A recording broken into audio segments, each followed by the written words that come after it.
The Thom Hartmann Program is brought to you in part by the Aiden Forecast, an investment newsletter with weekly updates of leading market indicators and a monthly deep dive into what the details of the economy and the markets mean for investors and retirees.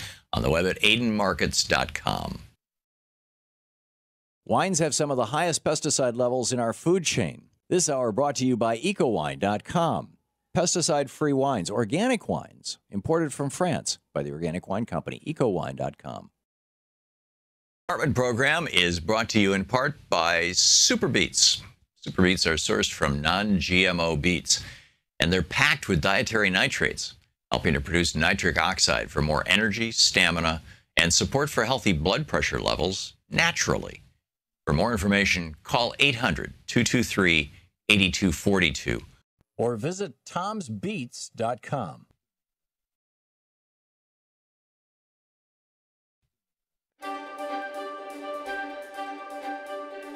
Today on the Thom Hartmann University Book Club, we're reading from Barbara Honegger's book, October Surprise. The October Surprise the book is about was the 1980 Reagan campaign led by Bill Casey, who Reagan later made the head of the CIA, but he was Reagan's campaign director in 1980, about their actions with the Iranian government, cutting a deal where if the Iranians would hold the hostages throughout the election of 1980 to make Jimmy Carter look bad and weak, then if they won the election, they would sell weapons to Iran, which, of course, is a deal that they kept. We know of this as the Iran-Contra scandal. So I'm reading from the very last chapter. It's the epilogue, and it's titled A Kinder, Gentler Nation. President Reagan signed intelligence authorizations in 1984 and 1985, which were considered licenses to kill, according to top government officials. As we have seen, Oliver North and Amiram Nir's U.S.-Israeli covert operations were authorized by a still-secret accord, never revealed to congressional intelligence committees as required by law, which may have also authorized political assassinations in the name of counterterrorism. We have seen that Vice President George Bush, this is the elder, met with Amiram Nir in Israel in late 1986, when he could have signed the accord with Israeli Prime Minister Shimon Peres, for whom Nir worked. Author Seymour Hersh has charged Oliver North with being President Reagan's assassination planner. We've reviewed reports that North boasted that anyone who leaked or threatened to reveal the administration's secret Iran initiative would be killed, and that some of the North Secord Hakim team were reportedly involved in political assassinations under the umbrella of counterterrorism. Given this context, it's instructive to note what has happened to many of the individuals who were reportedly involved in or knew about the secret negotiations between Iran and the 1980 Reagan-Bush campaign, and or about secret U.S. arms deliveries to the Khomeini regime in the early 1980s. So then she goes through the list of people. Dead: William Casey, CIA director, who reportedly attended meetings in Paris, France on October 19 and 20, 1980 with Iranian officials and agents of French intelligence to arrange an arms for hostages delay deal with Iran. The morning of Casey's first scheduled under oath testimony before the Senate Intelligence Committee on the secret Iran initiative, he was struck by seizures in his CIA headquarters in Langley, Virginia, and underwent speech incapacitating left brain surgery shortly thereafter. Had he lived to testify, according to a lifelong friend and counsel, Milton Gould, Casey would have told, quote, the entire truth, end quote. He died on May 6, 1987. Dead: Amiram Nir died November 30th, 1988, in a plane crash in Mexico. Nir, who resigned in March of 1988, had been chief counterterrorism advisor to Israeli Prime Minister Shimon Peres. He was Oliver North's Israeli counterpart in the near-North covert operations covered by a still-secret accord reportedly signed by Peres and President Reagan, or according to some U.S. government sources, by someone at a lower level. Easily Vice President George Bush during his late 1986 meeting with Nir in Jerusalem, when Nir briefed Bush on the Iran arms initiative. Informed sources suspect sabotage of Nir's plane when Oliver North sought to introduce the secret U.S.-Israel accord as part of the defense in his trial on conspiracy charges. The Reagan-Bush administration refused to produce the document, and the conspiracy charge was dropped. Nir died 2 months before the start of Oliver North's trial. The truth of the final entry in Michael Ledine's book, Perilous Statecraft, may have something to do with his timely death. Quote, Insofar as anyone may have had something dramatically new to add to our knowledge of Iran-Contra, it is likely to be Amiram Nir. Dead. Cyrus Hashemi died in London on July 21st, 1986, 2 days after being diagnosed as having a rare, virulent form of fast-acting cancer. Died 2 days after his diagnosis. According to Iranian-American arms dealer Hoshag Lavi, with whom he worked on a major Iran arms-related sting operation in the 1985 and early 86, Hashemi was assassinated by U.S. government agents. According to self-proclaimed CIA pilot Richard Brennicky, Hashemi had been a participant in the October 20, 1980 Paris meeting with 1980 Reagan-Bush campaign manager Bill Casey, Iran arms dealer Hoshag Lavi, Iranian officials, and agents of French intelligence to work out the original arms for hostage delay deal with Iran. Before his death, Hashemi was reported to have said that his 1981-82 U.S. arms sales to Iran had been necessary to obtain the release of the 52 U.S. hostages, released moments after Reagan's inauguration in 1981, and had been approved by the CIA, which Casey headed. Hashemi was also the instigator of the arms for hostages proposal, which resulted in the August 1985 TOW missile shipment to Iran. Dead. The Ayatollah Mohammad Beheshti, who reportedly sent a personal representative, according to one source, Jalal al-Din Farsi, to the pre-election Paris meeting of October 19, 1980, with 1980 Reagan-Bush campaign manager Bill Casey, and according to some reports, also with George Herbert Walker Bush. Beheshti died in a bomb explosion at Islamic Republican Party headquarters in Iran on June 28, 1981. Dead. William Buckley, CIA station chief in Beirut. And it continues. It's October Surprise by Barbara Honegger.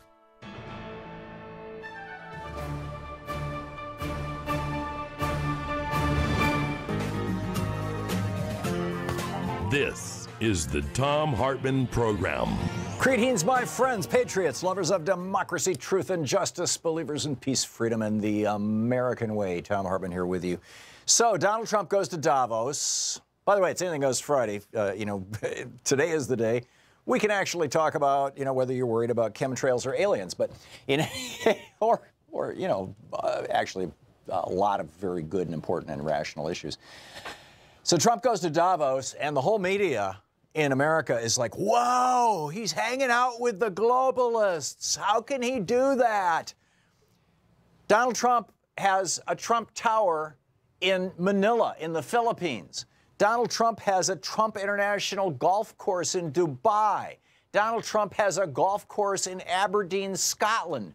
Donald Trump makes his junk that he sells in China.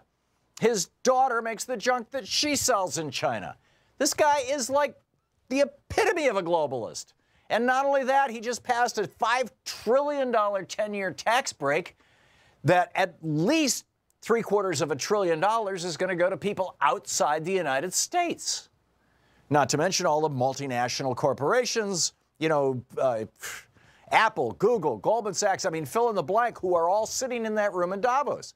Donald, I'll bet half the people in that room, given that probably all of them are multimillionaires to billionaires, I'm guessing half the people in that room got a tax break from Donald Trump. And our media is like, oh, gee, how unusual. They're perpetuating this story, and it's just a story. It was a story to get elected, but it's just a story that Donald Trump promoted when he was running for the Republican primary and then ultimately running for president, that he is somehow not an internationalist, not a globalist, disagrees with making things overseas, disagrees with companies making profits overseas. Somehow everything should be America first, except when it comes to Trump businesses, except when it comes to his daughter's businesses, except when it comes to his son-in-law's businesses, except when it comes to his two boys' businesses. Oh, no, they're, hey, go to Africa and shoot some elephants.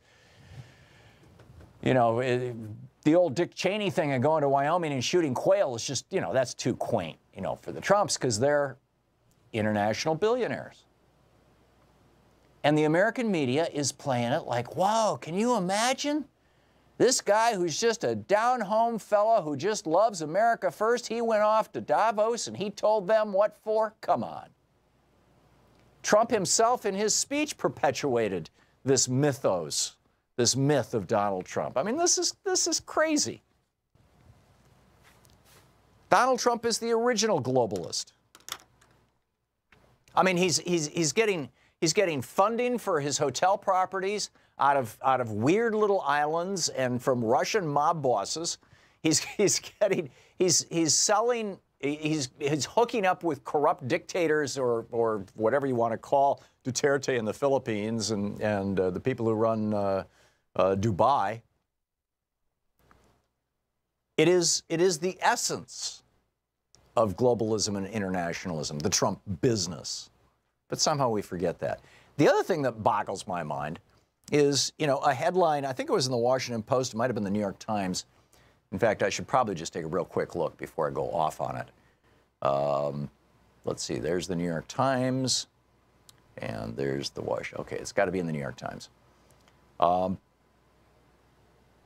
Yeah, I don't see it right now. It must have been up there a little earlier. But anyhow, it was, Donald Trump was willing to tried to fire Robert Mueller back in June. Why don't we know about it? Well, April Ryan knew about it. The reporter from CNN that Donald Trump tried to enlist to negotiate with the Black Caucus, the Congressional Black Caucus, because she's African American. I mean, really? She reported that last June. And now the New York Times is like, big scoop. Rachel Maddow last night, holy cow, my hair's on fire. You wouldn't believe, nobody would have known. No, April Ryan reported it. Nobody's taking April Ryan seriously. It's got to come from the New York Times. Come on. Anyhow, just some thoughts for the morning. We've got a lot on the show today. We have a geeky science for you a little later on. This is not good news. Beverly Tillery writing over at Huffington Post. Brandy Seals, a black transgender woman, was shot to death in Houston on December 13th, becoming the country's 22nd known trans woman of color to be killed in hate violence in 2017. The statistics are in for last year. This is just the last week of last year, the last week of December. On December 26, police discovered the brutally bound bodies of Shanta Myers, her 2 children, and her partner, Brandy Mells, in Troy, New York. Just 2 days later, Karis Lewis, a lesbian, was killed in Washington, D.C. after being shot and locked in the trunk of a car that officers found engulfed in flames.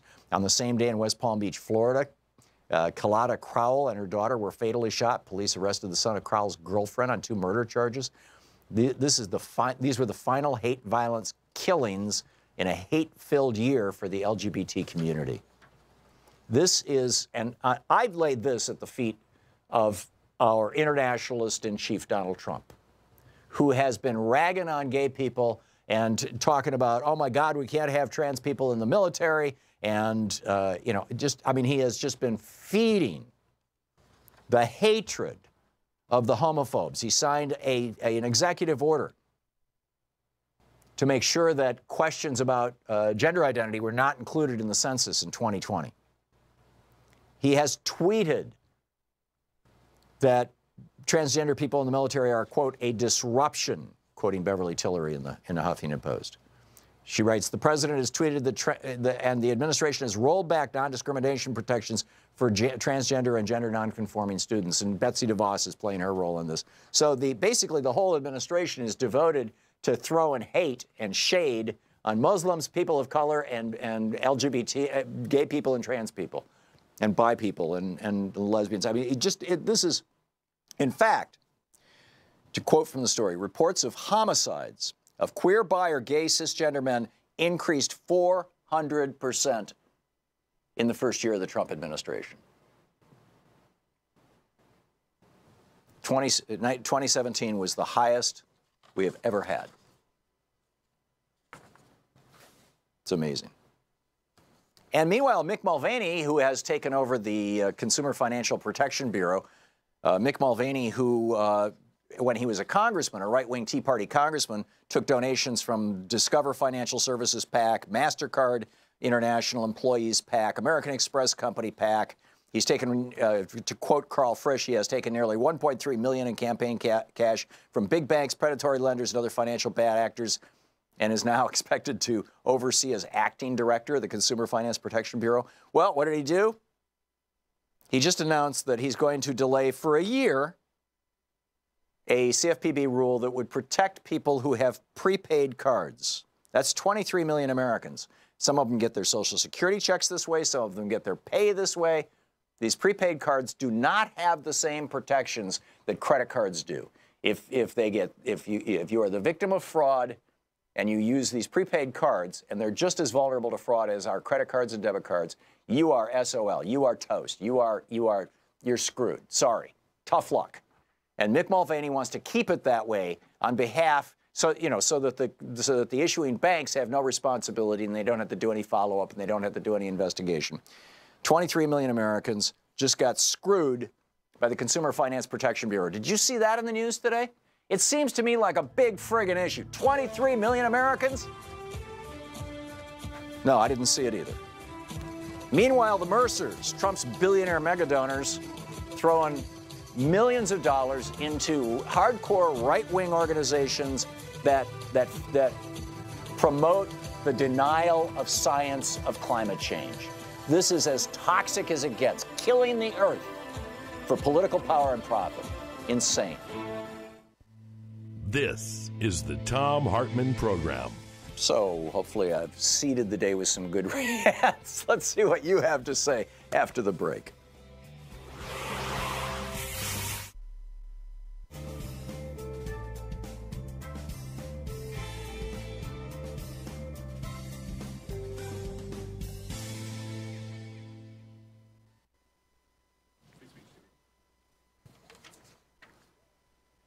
And welcome back. Well, there we go. Welcome back, Jeff in. Jeff in San Francisco. Hey, Jeff. Oh, you're on the air. I'm not seeing it on my board. Yeah. There we go. Okay. What's up, Jeff? Yeah. You keep talking about stuff that doesn't get on the news. There's a big bipartisan bill in Michigan for public banking with legislator. And also New Jersey's got a big push with their new governor. Yeah, the governor himself has called for it. In fact, he campaigned on it. Right. Yeah, and they've got it laid out where they're going to have 13 board members, and they're going to pick a president and how much he's going to make. 6 of those 13 will be chosen by the governor, another 2 by the top state legislator, the next 2 by the assembly, then 1 more by the minority of each party, and then the 13th will be the treasurer. Mm-hmm. So it's very bipartisan. Every year they're going to have, this is in New Jersey, every year they will have an independent audit. So no more big crashes, hopefully. Any idea how much in profits New Jersey is giving to the Wall Street banksters right now that they will be able to keep for the people of New Jersey to fund things like education and health? Well, I know in fees it was, 10 million or so, or it was probably more than that. Yeah. And it's massive amounts. It's probably going to cut their their infrastructure things at least 50%, and that's pretty much nationwide. Like I keep talking about, the Bay Bridge cost $13 billion, would have been $6.5 billion if it was public financing with public banking. So right. Instead of floating a bond through Bank of America or something, you mean? Yes, exactly. Yeah. And so it's just we don't hear this in the news at all, and just we got to have and. I don't know if you heard about Sean Hannity last night. And I've seen the headlines, that he melted down. Yeah, and they had to throw a car crash in the middle of his lies when he was pulling back with his story. It's pretty hilarious. Yeah, the car crash is a pretty good metaphor for Hannity's show. But anyway. Yeah, I never thought of that. Yeah. Well, thanks a lot, and keep up the good work. Okay, thanks, Mike. Excuse me, Jeff. Thank you, Jeff, for the call. Mike in Lomita, California. Hey, Mike, what's on your mind? Hey, Tommy. I just want to talk about reframing issues and rejecting the Republican reframing, which is part of the way they move the goalposts. Right. For instance, I'll start with you. I'll just make a deal. I will say morbidly rich as often as I can if you will stop repeating that lie that the right-wing radio gets us to repeat. And that lie is Fox News. Fox is not news. Yeah, that's why I call them Fox so-called news. Excellent. And I'm calling them propaganda. The other big one is this new phrase, chain migration, which is, the actual phrase is family reunification. or family unification. I think it's reunification. And you know, it's about bringing families together. And the Republicans have tried to turn that into a toxic meme with this whole chain migration thing, which is, you know, it's like, you know, Frank Luntz must still be at work for these guys. You know, he came up with death tax to describe the inheritance tax. And you know. Well, you know, if I were Schumer's flack or the Democratic Party's flack during the week, are we going into break? Yeah, we are. But you can finish your sentence. Well, it's a little longer than I got time for. Well, if I was Schumer's flack, I would hire George Lakoff tomorrow morning, or me, to come up with, you know, alternative memes. Mike, thank you for the call. Thanks for listening to KPFK. We'll be right back.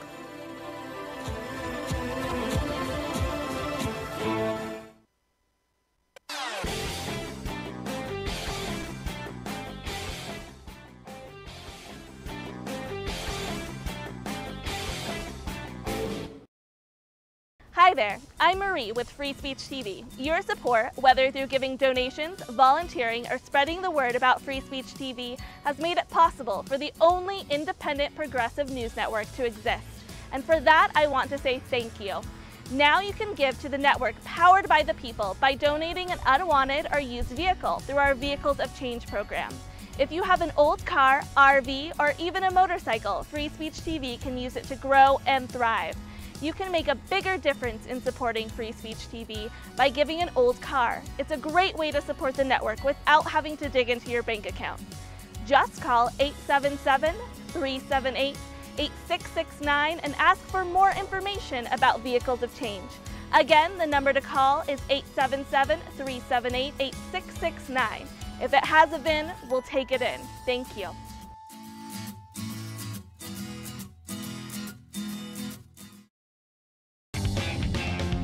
Welcome back to Anything Goes Friday. Rob in Milpitas, California. Hey, Rob, what's on your mind today?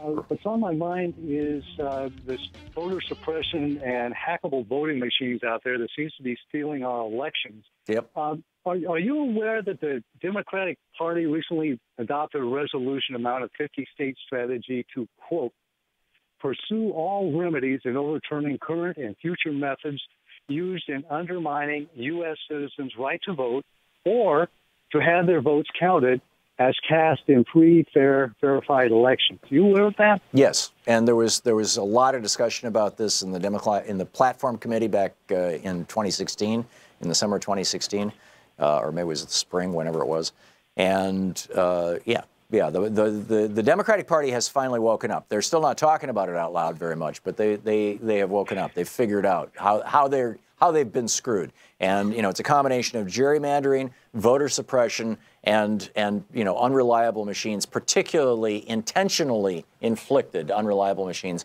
on communities of color and poor communities. Well, I'm part of a small group that's put together a document that might help wake them up a little bit. We did it both as kind of a prod to get them to go on this resolution a little bit more, actually put it into action, but also as a tool that they could use in achieving this resistance to the voter suppression and hackable voting machines. We put out a guide based on the indivisible guide called Verifiable, Guide to Resisting Voter Suppression and Hackable Voting Machines. You can find it at electionintegritycaucus.us. electionintegritycaucus.us. You've often talked about the problems we've been having. The Ossoff, when the Ossoff election came down in Georgia, there were 10% of those ballots were paper ballots, and those paper ballots said that Ossoff was winning 64% to 36% over Karen Handel. But when the machines got done counting, the other 90%, suddenly Karen Handel somehow won that election. Right. And then that was followed, a few months later in Virginia, where there was this surprising Democratic win, across the board there.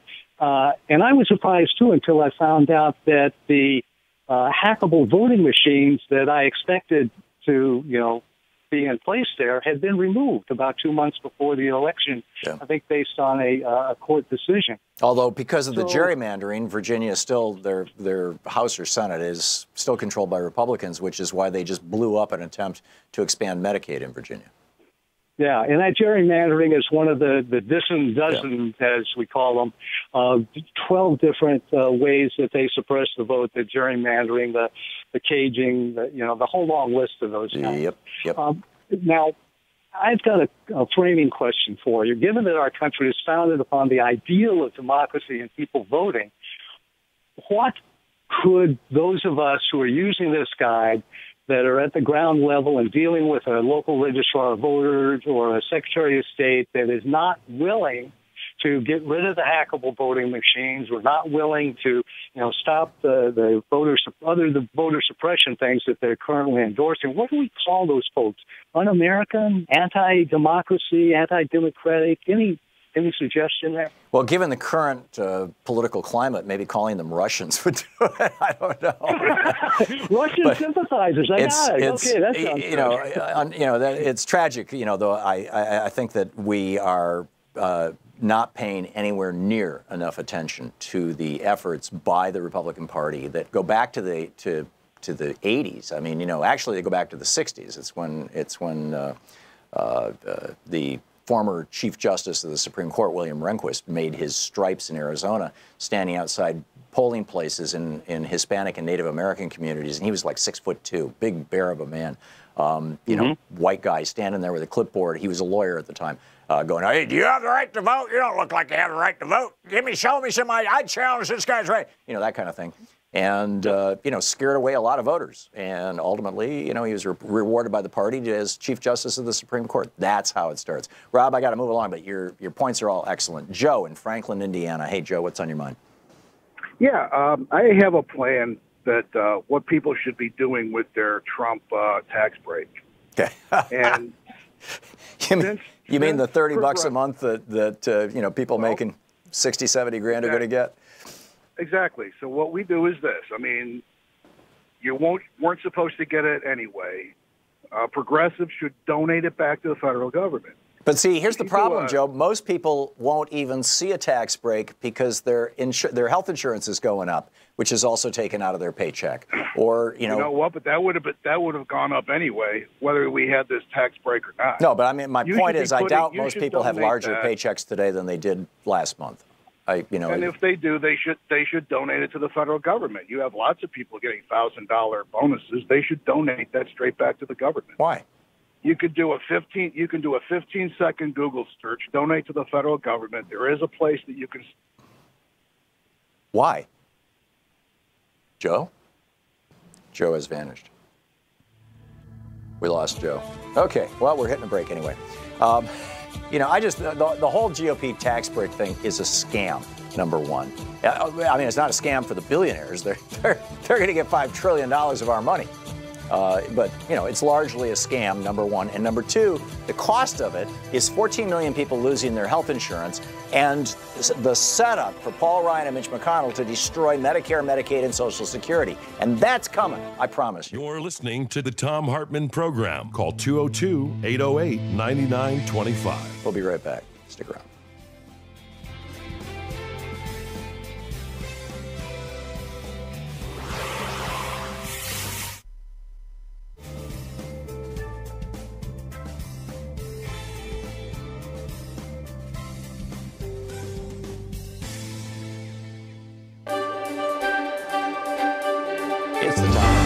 Book Club. Today we're reading from The Last Hours We're reading of today Ancient. from the American Revolution of 1800 by Dan Sisson. He wrote the book 40 years ago.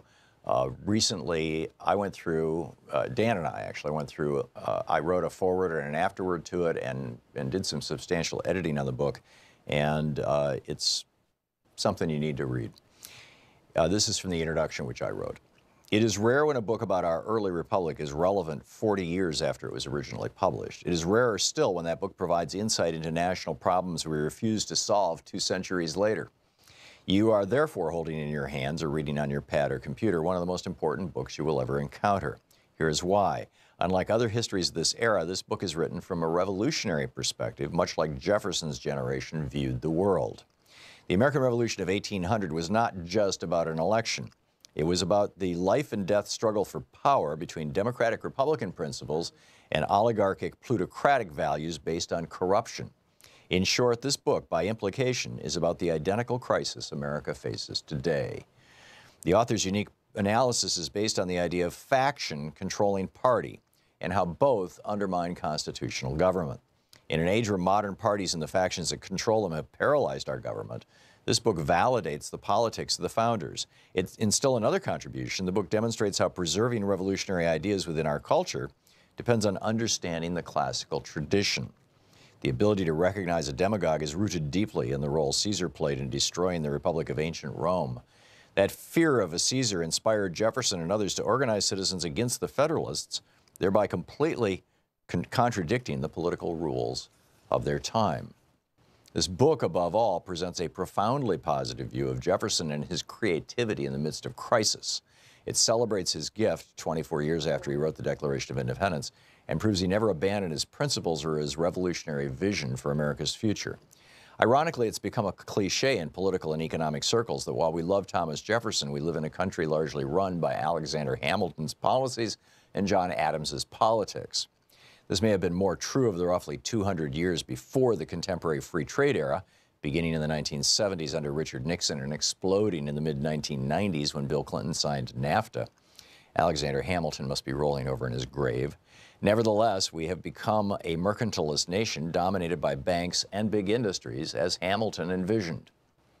It is true that there were huge differences between Hamilton and Jefferson, particularly in their visions for the future of America and its economy. And those divisions tend to dominate interpretations of our political discussion when we reference the era of our first few presidents. But a much larger and more dramatic battle of worldviews played out in the late 1790s between President John Adams and Vice President Thomas Jefferson, leading directly to what is arguably the most transformational presidential election in the history of the United States, the election of 1800.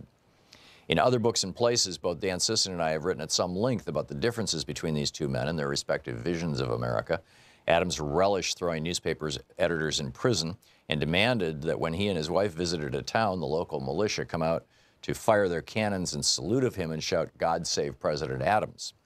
Jefferson was so horrified by Adams's Alien and Sedition Acts that he left town the day they were signed into law, and as president often wore simple homespun garments. He was known to answer the front door of the White House in his bathrobe, and more than one visitor mistook him for a servant. As president, Jefferson literally acted out his egalitarian visions of America.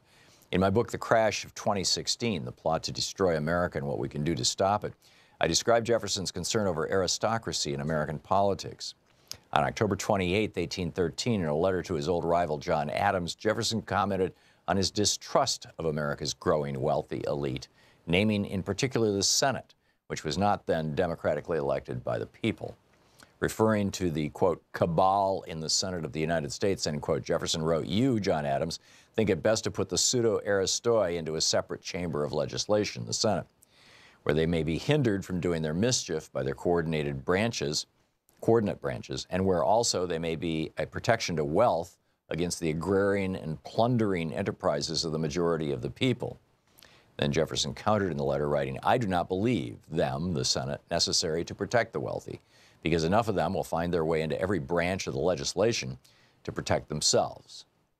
Instead, Jefferson wrote, "I think the best remedy is exactly that provided by all our constitutions, to leave to the citizens the free election. In general, they will elect the really good and wise. In some instances, wealth may corrupt and birth blind them, but not in sufficient degree to endanger society." And in a final warning about the largely Federalist cabal in the Senate, and these would be the conservatives of their time, Jefferson wrote, quote, "The artificial aristocracy is a mischievous ingredient in government, and provision should be made to prevent its ascendancy. I think that to give them power in order to prevent them from doing mischief is arming them for it, and increasing instead of remedying the evil." In a 1786 letter to George Washington, Jefferson gave his most explicit warning about this threat of a military allied with the plutocracy within, and advocated for unwavering vigilance against it. Quote, "Though the day may be at some distance, beyond the reach of our lives perhaps, yet it will certainly come, when a single fiber left of this institution will produce an hereditary aristocracy which will change the form of our governments from the best to the worst in the world."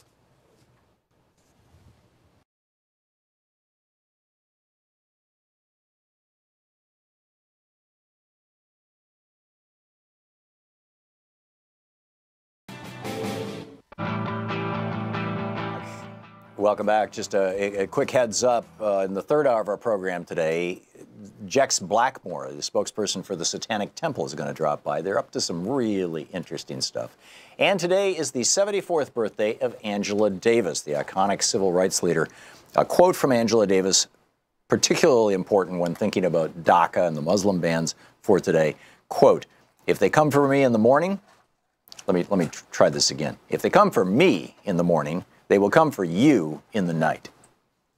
Yeah. So, and Fox So-Called News. We were just talking about Fox So-Called News a little bit ago. Yesterday, I played a edited piece of that Burger King commercial that explains net neutrality to people in terms of burgers. And it's brilliant. I mean, it's just an absolutely brilliant video. You know, you've got a company actually, you know, making, increasing sales of a for-profit product based on trashing net neutrality. So or supporting net neutrality, excuse me, trashing the Ajit Pai and the FCC's decision to blow up net neutrality. And so the headline on Fox News is, believe it or not, this is the actual headline. You can see this over at commondreams.org. "Burger King slams net neutrality in Whopper commercial." Right? It's like, really? Are these people as clueless as they seem? It's incredible because, you know, I think the Fox News people, they know that probably most of their people who look at their website don't actually read anything. They just read the headlines. And so they're like, "Oh yeah, Burger King hates net neutrality too. I guess I should too." Yeah, right. Justin in Sellersville, Pennsylvania. Hey, Justin, what's on your mind? Hey, Tom, how you doing today? Good. What's up? I got a little bit of a question because, I mean, it makes it hard for me to vote for someone when technically I'm going to push them out of my class. I mean, because of the pay gap between them and regular people. I mean, it kind of makes me want to have somebody who actually wants to actually remain among the. Are you talking about members of Congress? Yeah. Who make about, what, $168,000 a year, I think? Yeah, I believe they should be making like around $65,000 a year. Just Well, to make it fair. if housing was affordable in Washington, D.C., and it's not, when Louise and I first moved there, you know, just any one-bedroom apartment inside the district in any relatively safe neighborhood, you're looking at, you know, $2,000 a month. It's just, you know, the housing prices are insane in D.C. Plus, people also have to maintain a residence in their home district. And so you're asking people to have two households, essentially, and to travel back. And well, the travel costs are picked up, but you're asking people to have two households, and that's not cheap. And so, you know, I don't have a problem with members of Congress making $168,000 or $186,000 or whatever it is that they make a year. It's I think when you consider the two households and all that, it's the high end of upper middle class, but you know, I don't think anybody's getting rich on that. The problem is that you've got so many millionaires now. Virtually everybody in the Senate is a multimillionaire, and in the House, it's now more than 50% of them. And the problem is that they're making money, or they're investing their money in things that they actually have the power to influence, and like these tax breaks, and they're doing it. That concerns me much more. The one real problem that I do have regarding anything is the fact that basically they're not held up to the law by different stuff. I don't know what you mean. Basically, they are not.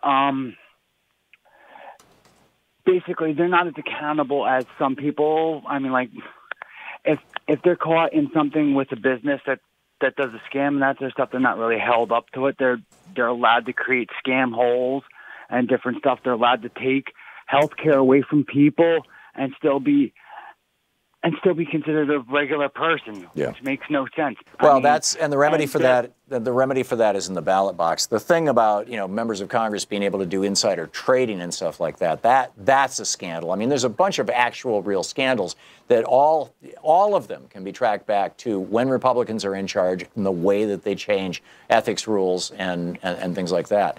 The Democrats have been fighting this stuff for years and years. Justin, I got to move along, but thank you for the call. Grant in Kenmore, Washington. Hey, Grant, what's on your mind? I've been thinking about the walls to divide other countries from the United States, and I've been thinking about it all wrong. I still am thinking about it all wrong, but let me run this by you. Okay. The wall would be a good thing to keep all those animals that are in the United States from running away. or all the Congress and senators at election time come next year. And the other one is it would keep the animals from coming into the United States. Then we wouldn't have to have roving. I get it that you're trying to do this. I get it, Grant, that you're trying to do this tongue in cheek. But the reality is that there are a number of animals. There's a cougar. There's a type of deer or something in the deer family. There are a bunch of animals that are semi-migratory, and they spend part of the year in Canada and in Mexico and part of the year in the United States. And the wall is disrupting that ability for them to semi-migrate, and it is diminishing the genetic diversity of these species, and that's the first step toward extinction. So, the wall is environmentally destructive, and in terms of living species, and that's not a good thing. I mean, and it's stupid. It's like, we don't have a wall with Canada. Why do we need a wall with Mexico? Because they're brown. Come on, give me a break. It makes about as much sense as my next idea. The wall's extremely forward-thinking because it's going to be a seawall. Keep out the rise of the oceans, and Trump's starting in the desert because he's anticipating it's going to be that bad. Right. The Rio Grande is going to fill with global warming, driven climate raising and all that kind of stuff. Interesting. Grant, thanks for the call. And, it's Anything Goes Friday. Those are good ones. Randy in Ottawa, Iowa. Hey, Randy, what's up? Hey, Tom. I wanted to... By the way, Randy, if I may interrupt you just for a second, I saw a headline over at Common Dreams. I didn't drill down into the article, so I don't know which congressman they're talking about. But apropos of our last caller, a Democratic congressman just in response to Trump saying he wanted $25 billion to build the wall said, wouldn't it be a lot cheaper to just build a giant statue of a middle finger pointing at Latin America? Anyhow, back to you, Randy. Yeah, it would be cheaper. Yeah. And you're absolutely right about the migration trails and paths, both from the north and the south of the United States. That's correct. They run away from the winter up north. Yep. But my point was that I had been connecting the dots, and it started with a day or so before when the story broke about the solar panel sanctions against the solar industry. And a tax, an import tax on it. Right, a tariff, yeah. And I looked at that, Tom, and I thought, this is the VAT tax. That is what it's made for. But it didn't click until the whole thing didn't come into focus for me until Trump said he was going to Davos. And I thought, oh, my God, all of these people that he just gave those tax cuts to that are invested in Wall Street, they all know the rules to the WTO. They all trade, and they all do these things, invest in companies that do trade. They know that was a stupid mistake for him to single out the solar industry and put sanctions on them or taxes on them. Well, it wasn't stupid from the point of view of the petro-billionaires who own the Republican Party. They want to kneecap the American solar industry. If Trump really wanted to have a vibrant industry in the United States manufacturing solar cells, he would have made it more than a 4-year tariff. Making it a 4-year tariff that diminishes every year for 4 years is meaningless. Nobody's going to invest $100 million in a factory that's going to take 3 years to build on the expectation that a tariff that vanishes 1 year later is somehow going to help them. It ain't going to happen. There's going to be no, I did this rant a couple days ago. Anyhow, back to you, Randy. No net gain is what you're saying, and I'm absolutely right. And substantial losses. Because he did it wrong. Exactly. That's my point. He looks completely foolish. He doesn't understand the game. Well, no, because these guys, they don't think that he's foolish, and I don't think that he's foolish either. He is doing this to harm the fastest growing industry in the United States. 5 times more people work in the solar industry than there are coal miners. There are about 600,000 people employed in the solar industry, 600,000 to 700,000 people. There are around 150,000 coal miners left in the United States. I mean, it's just, but Trump is trying to flip those numbers upside down. So if he can make solar power, which is now today with cheap imported panels, cheaper than any fossil fuel power system at all. regardless of where you are in the United States. Solar power, and particularly if you take away the subsidies for, not for solar, but for fossil fuels, it's cheaper than anything. But by doing this, he's going to drive up the price of solar electricity, which is in turn going to, be a giant gift to Koch Industries, right, and ExxonMobil. Right, it'll hurt the economy. But the point I wanted to make is when he gets to Davos, did you see the George Soros comments about Trump? No, I didn't. I can't remember which news outlet. I heard him in passing, but he got right down on him about talking about how that Trump was leading us into a militaristic type setting. And oh, sure. I wish Trump is doing the whole authoritarian thing. I mean, it's just he's imitating Erdogan. Yes, sir. Yes, sir.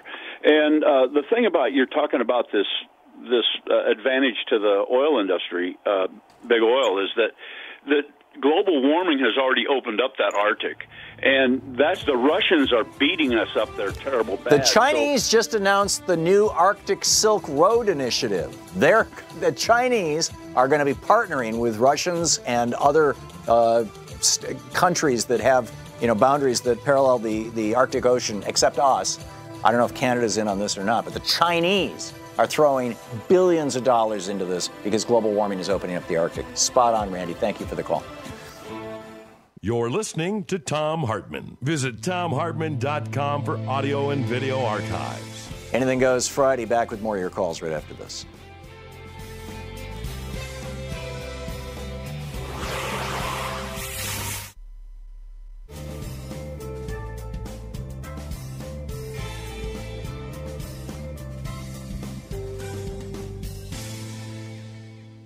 And welcome back. Ed in Mesquite, Nevada. Hey, Ed, what's on your mind?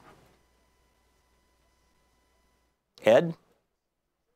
Hello, I was channel surfing here, and I heard you talk about the wall, right. And if the wall is built to keep out illegals, you're more concerned about cougars that cross every once in a while.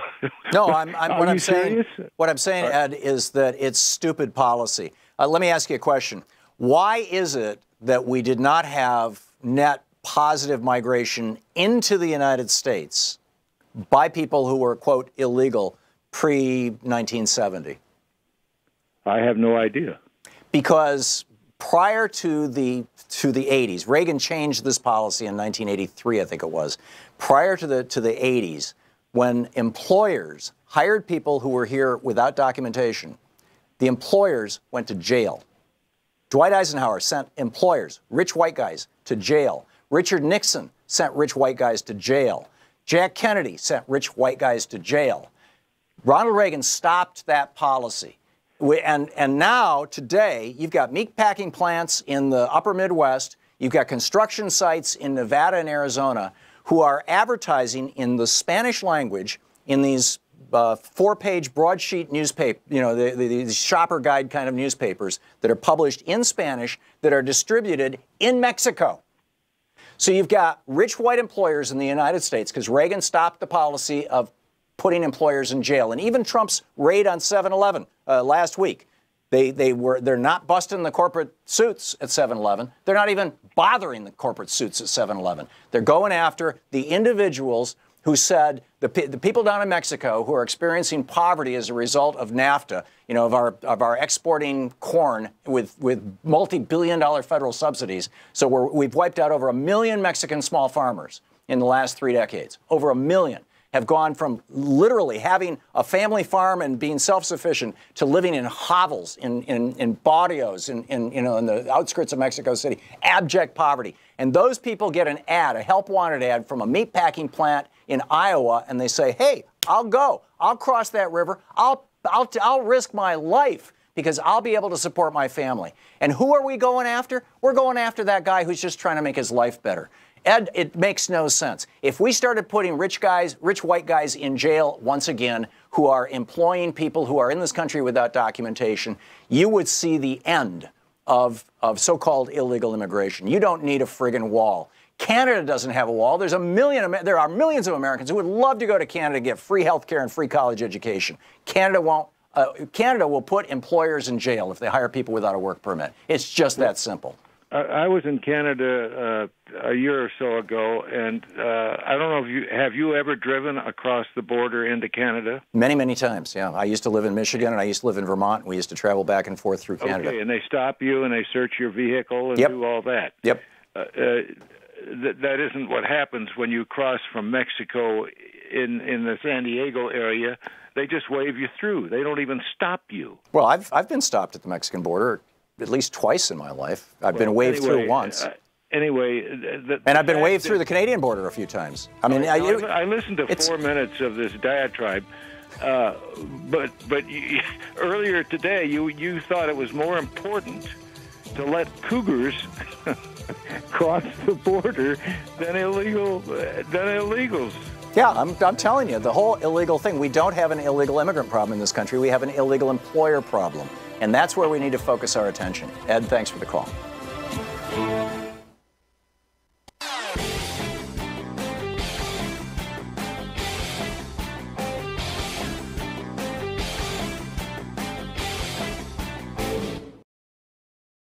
This year's election results have generated fear, sadness, and despair. In the days and months ahead, our democracy may face a crisis of historic proportions. But there is good news. There is good news. There is good news. Thousands of people are stepping forward in solidarity, resistance, and resolve. We join them. We join them. We join them.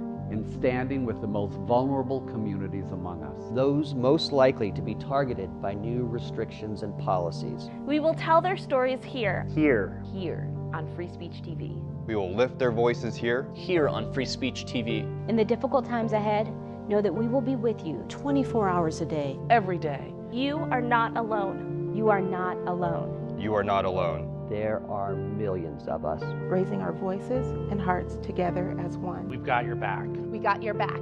Free Speech TV's got your back. The revolution is in progress.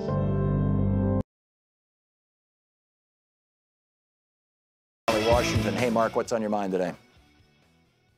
Your media thing. I think with this relentless attack from Trump and Fox and numerous Republicans, that it's starting to have an effect where more and more people are starting to wonder about the legitimacy of this investigation. Yes. And that's what the polls are showing, actually. Mueller's approval rating now is below 50%. It was at 58% when he was first appointed. And I don't understand why the Democrats, in a unified force, don't come out daily and counter all these false claims and lies. Well, I would much rather see the Democrats coming out daily and talking about Medicare for all, strengthening Social Security, enforcing our anti-discrimination laws, fully funding, our educational system. I mean, there's so much stuff that we really need. I get it that this investigation is going on. The Republicans are doing everything they can to melt it down. But I think Bob Mueller can take care of himself. He is, the guy's a Marine. He used to be the head of the FBI. He knows what he's doing. The people around him are world class. He's hired some of the very best investigators and prosecutors in the United States.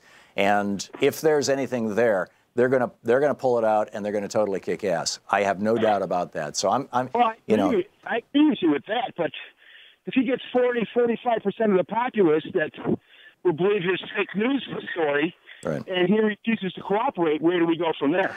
Well, here's the deal. Mueller arguably cannot put Donald Trump in jail because he's president, and you would be facing a substantial constitutional crisis. What he can do, like Ken Starr did with Bill Clinton, is he can offer a rationale for impeachment. In this case, obviously, obstruction of justice. It's fairly apparent that that's going to be the principal charge against Trump, and possibly the attempt or perhaps the actual collusion with Russia to promote his presidency. But he's not going to. He may put Mike Flynn in jail. He might put Paul Manafort in jail, but he's not going to put Donald Trump in jail. And so the long game that Devin Nunes and the Republicans are playing right now is not to stop the Mueller investigation. It's not even to really influence the Mueller investigation. It's to diminish the credibility of the Mueller investigation for political purposes so that Republicans in the House and Senate will not support an impeachment effort like they did against Richard Nixon. Republicans supported the impeachment of Richard Nixon. They saw how horrible it was. They saw what he had done. When it came out, when the prosecutor came out and showed that Nixon had been taking bribes, Nixon had been, the whole Watergate thing, I mean, Nixon, the cover-up, the crime, all of it, right? The Republican Party said, oh, my God, this is horrible. Nixon, we agree with John Dean. There's a cancer on the presidency. What Devin Nunes is trying to do right now is to prevent that from happening. And, that's going to be, that's not the Democrats' job, frankly, to push that forward. And frankly, I'm skeptical that Trump, even if he is, even if Mueller comes back and says, we can prove that this guy colluded with the Russians to get elected. We can prove that this guy, obstructed justice, trying to obstruct our investigation. I'm very skeptical that he'll actually get impeached. Nobody has ever been impeached, right? I mean, and convicted in the Senate. Neither Andrew Johnson in the 1860s nor Bill Clinton in the 1990s. And I'm, and I'm very skeptical about it. And I think that the Democratic Party really needs to be, and progressive media really need to be focusing on the many other outrages in the Trump administration, like, what I was talking about, Mick Mulvaney just screwed 23 million Americans who get their Social Security checks or their paychecks with prepaid cards. These people have no protections, and he just, moved that back for a full year. Still no protection. Profitable for the banks. Look at what Scott Pruitt is doing over at the EPA, making our water and air more poisonous and toxic, although it helps the profits of Koch Industries and ExxonMobil. Look at what Ryan Zinke is doing over at Interior, auctioning off our public lands. I mean, these are, if you want to go after actual crimes that the administration is committing, we need to lay out whatever the Trump administration did that was malfeasance with regard to the elections. And I'd like to see it go a hell of a lot farther than just Russia. I'd like to see an investigation into whether the Mercer money was being used to hire Russian bots, whether all the dark money that was coming into this stuff. Start with Jane Mayer's book, Dark Money, or this other book, Democracy in Chains by, what's her name? Whatever her name is. Anyhow, Democracy in Chains, great book. But I don't think that the Democrats need to have their hair on fire about the investigation, I guess is the bottom line, Mark. Mark, thanks for the call. Judy in Pine, Colorado. Judy, we just have a minute to the top of the hour. What's up? First, Republicans own the computer programs that count the votes. Very easy to manipulate. I agree. But nobody cares. What I heard on NPR yesterday was a guy talking about Price Secretary of HHS and nothing about Azar, who is a real creep. And Azar just got voted in, and there were only 49 Republican votes. It took 6 Democratic votes to put him in as head of HSS, this guy who used to run Pfizer and jacked up the price of insulin. And he also is against contraception and abortion. Yeah. But besides that, Trump and Republicans have instituted a department, I believe, of HHS. I'm not sure because they didn't really mention it or talk about it, but they're calling it the religious conscience. Oh, sweet Jesus. Yeah, we have a Christian Taliban, Judy. I agree with you. I came up with that term years ago. Yeah, well, it's a good one. Judy, thank you for the call. You're listening to Thom Hartmann.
The Thom Hartmann Program is brought to you in part by the Aiden Forecast, an investment newsletter with weekly updates of leading market indicators and a monthly deep dive into what the details of the economy and the markets mean for investors and retirees.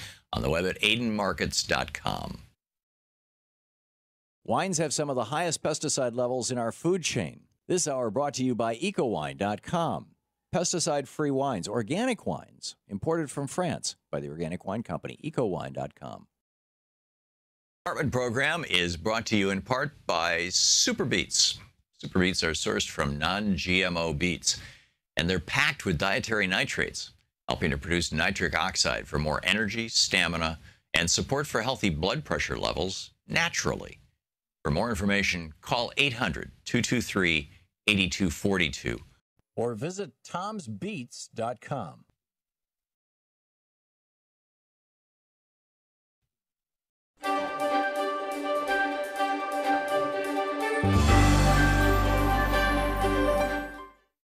Today we're reading from Requiem for the American Dream, The 10 Principles of Concentration of Wealth and Power by Noam Chomsky. Brand new book. From the preface, a note on the American dream. During the Great Depression, which I'm old enough to remember, it was bad, much worse objectively than today. But there was a sense that we'll get out of this somehow, an expectation that things are going to get better. Maybe we don't have jobs today, but they'll be coming back tomorrow and we can work together for a brighter future. This was a time of a lot of political radicalism that would hopefully lead to a different future, one with more justice, equality, and freedom. Breaking down repressive class structures, and so on. There was just a general sense that this will work out somehow. Most of my family, for instance, were unemployed working class. The rise of the union movement itself was a reflection of, and a source of, optimism and hopefulness. And that's missing today. Today there's a general feeling that nothing's coming back. It's over. The American dream, like most dreams, has large elements of myth to it. Part of the 19th century dream was the Horatio Alger story. We're dirt poor, but we're going to work hard and we'll find a way out of it, which was true to an extent. Take my father, who came in 1913 from a very poor village in Eastern Europe. He was able to get a job in a sweatshop in Baltimore and gradually work himself up to the point where he could go to college, get a degree, and finally even a PhD. He ended up living what's called a middle-class lifestyle. A lot of people could do that. It was possible for immigrants from Europe in the early days to achieve a level of wealth, privilege, freedom, and independence that wouldn't have been imaginable in their countries of origin. But now we simply know that that's not true anymore. Social mobility, in fact, is lower here than it is in Europe. But the dream persists, fostered by propaganda. You hear it in every political speech. Vote for me, you'll get the dream back. They all reiterate it in similar words. You even hear it from people who are destroying the dream, whether they know it or not. But the dream has to be sustained. Otherwise, how are you going to get people in the richest, most powerful country in world history with extraordinary advantages to face the reality that they see around them? Inequality is really unprecedented. If you look at total inequality now, it's like the worst periods of American history. But if you refine it more closely, the inequality comes from the extreme wealth in a tiny sector of the population, a fraction of the 1%. There were periods like the Gilded Age in the 1890s and the Roaring '20s and so on, when a situation developed rather similar to this. But the current period is extreme. Because if you look at the wealth distribution, the inequality comes mostly from super wealthy. Literally, the top 0.1% are just super wealthy. This is the result of over 30 years of a shift in social and economic policy. If you check, you find that over the course of these years, the government policy has been modified completely against the will of the population to provide enormous benefits to the very rich. And for most of the population, the majority, real incomes have almost stagnated for over 30 years. The middle class, in that sense, that unique American sense, is under severe attack. A significant part of the American dream is class mobility. You're born poor, you work hard, you get rich. The idea that it's possible for everyone to get a decent job, buy a home, get a car before their children go to school, and have their children go to school, it's all collapsed. Take a look at American society. Imagine yourself looking down from Mars. What do you see? In the United States, there are professed values like democracy. In a democracy, public opinion is going to have some influence on policy, and then the government carries out actions determined by the population. That's what democracy means. It's important to understand that privileged and powerful sectors have never liked democracy, and for very good reasons. Democracy puts power into the hands of the general population and takes it away from the privileged and powerful. It's a principle of concentration of wealth and power. Concentration of wealth yields concentration of power, particularly so at the cost of, as the cost of elections skyrockets, which forces the political parties even more deeply into the pockets of major corporations. This political power quickly translates into legislation that then increases the concentration of wealth. So fiscal policy, like tax policy, deregulation, rules of corporate governance, and a whole variety of measures, political measures designed to increase the concentration of wealth and power, yields more political power to do the same thing. And that's what we've been seeing. So we have this kind of vicious cycle in progress. I mean, the wealthy always did have an inordinate amount of control over policy. Actually, that goes back centuries. It's so traditional that it was described by Adam Smith in 1776. You read the famous Wealth of Nations. He says in England, quote, "The principal architects of policy are the people who own the society." In his day, in Adam Smith's day, merchants and manufacturers. And they make sure that their own interests are very well cared for, however grievous the impact on the people of England or others. Now, it's not merchants and manufacturers, it's financial institutions and multinational corporations. The people who Adam Smith called the masters of mankind, and they're following the vile maxim, all for ourselves and nothing for anyone else. They're just going to pursue policies that benefit them and harm everyone else. Well, that's a pretty general maxim of politics that's been studied closely in the United States. Those are the policies that have increasingly been followed. And in the absence of a general popular reaction, that's pretty much what you'd expect. Then we get into principle number 1, reduce democracy. And, you know, he goes through his 10 principles. The book, Requiem for the American Dream.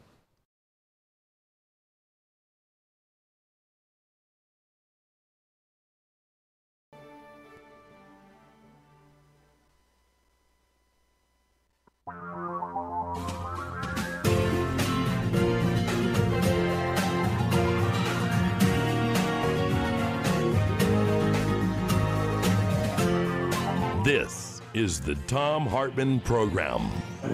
Welcome back.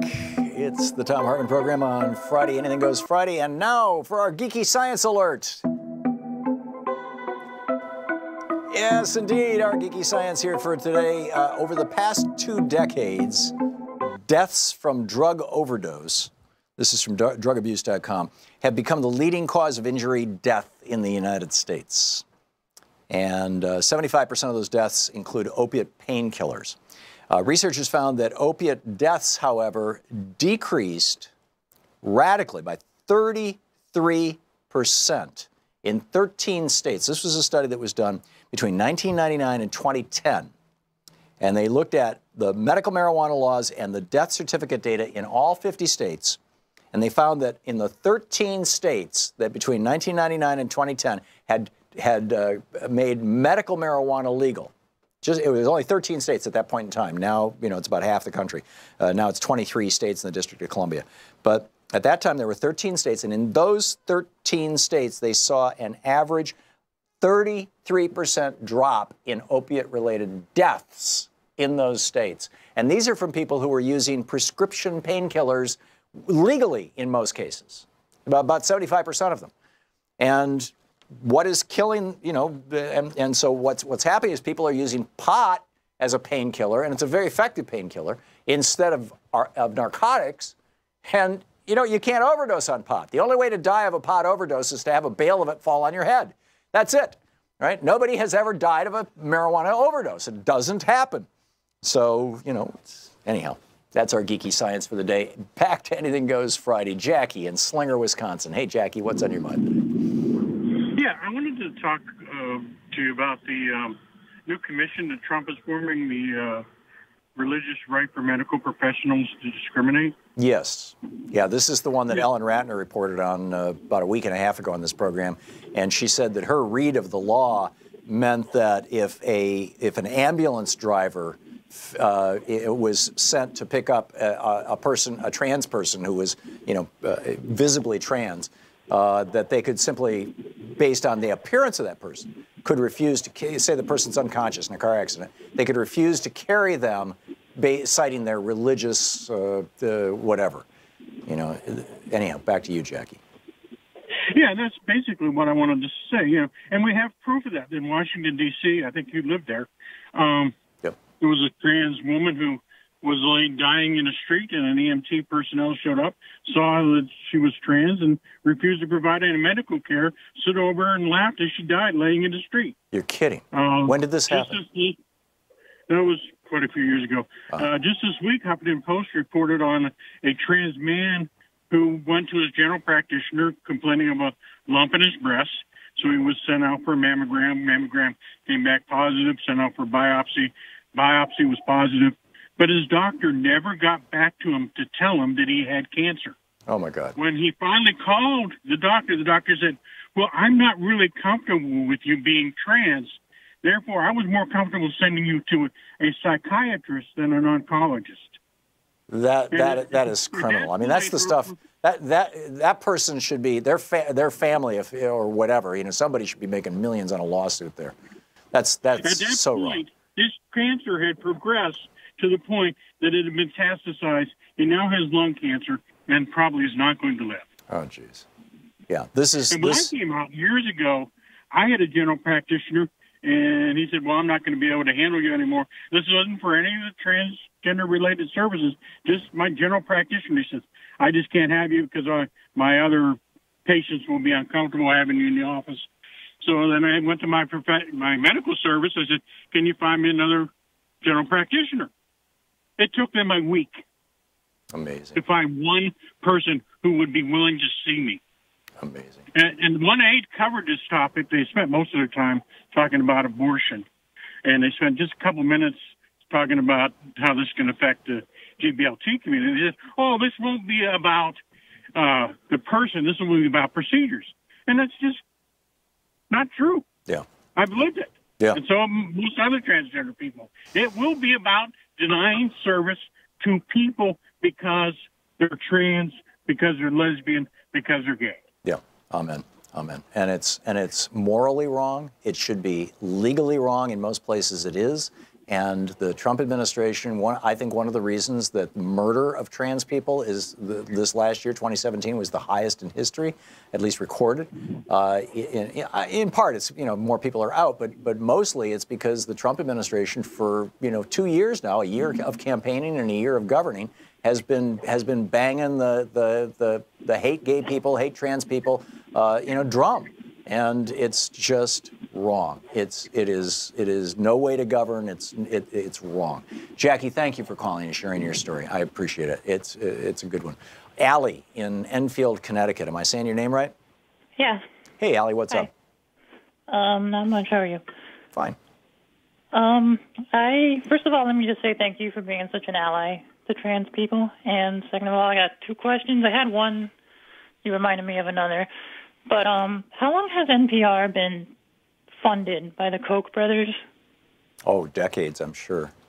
I don't know actually, but it was that whole David Koch pulls the documentary from a public broadcasting service, and that was the TV side.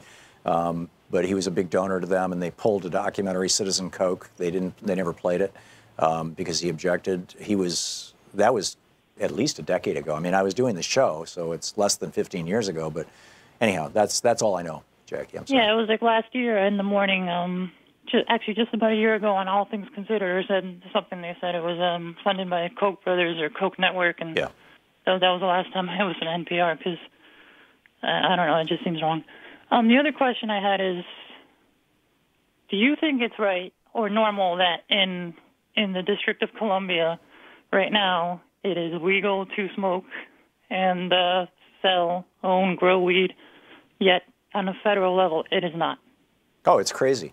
And not only that, I think his name is Mark Miller. Or Matt Miller, or whatever. There's a Republican congressman from Maryland who blocked the district after. I lived in the district when this happened, and we voted to allow legal recreational marijuana to be consumed, possessed, and sold in the district.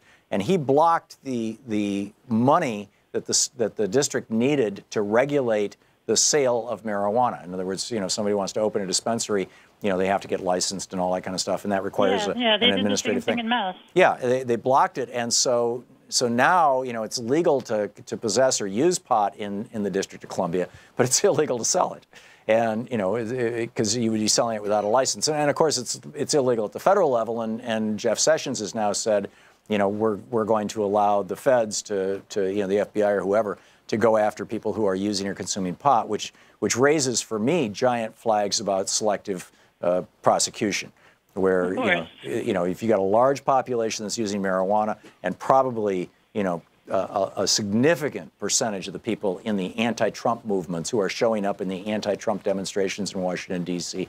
would rather smoke pot at night than get drunk, or drink, I should say, and now Jeff Sessions can go after them the same way that Richard Nixon did. I mean, Haldeman was upfront about this. We wanted to break up the hippies and the civil rights movement, so we radically increased the penalties. Yeah, it's sick.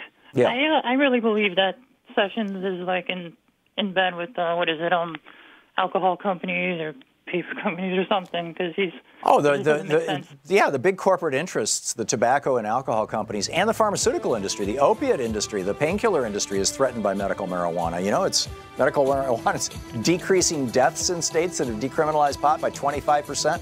That means that there's 25% fewer people are consuming 25% fewer opiates, which is fewer profits for the drug industry.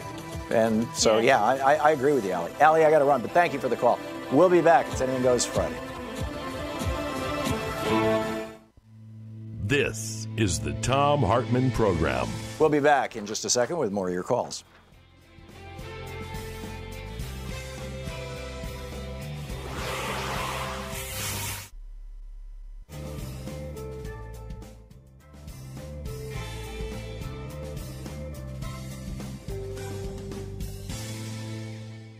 And welcome back.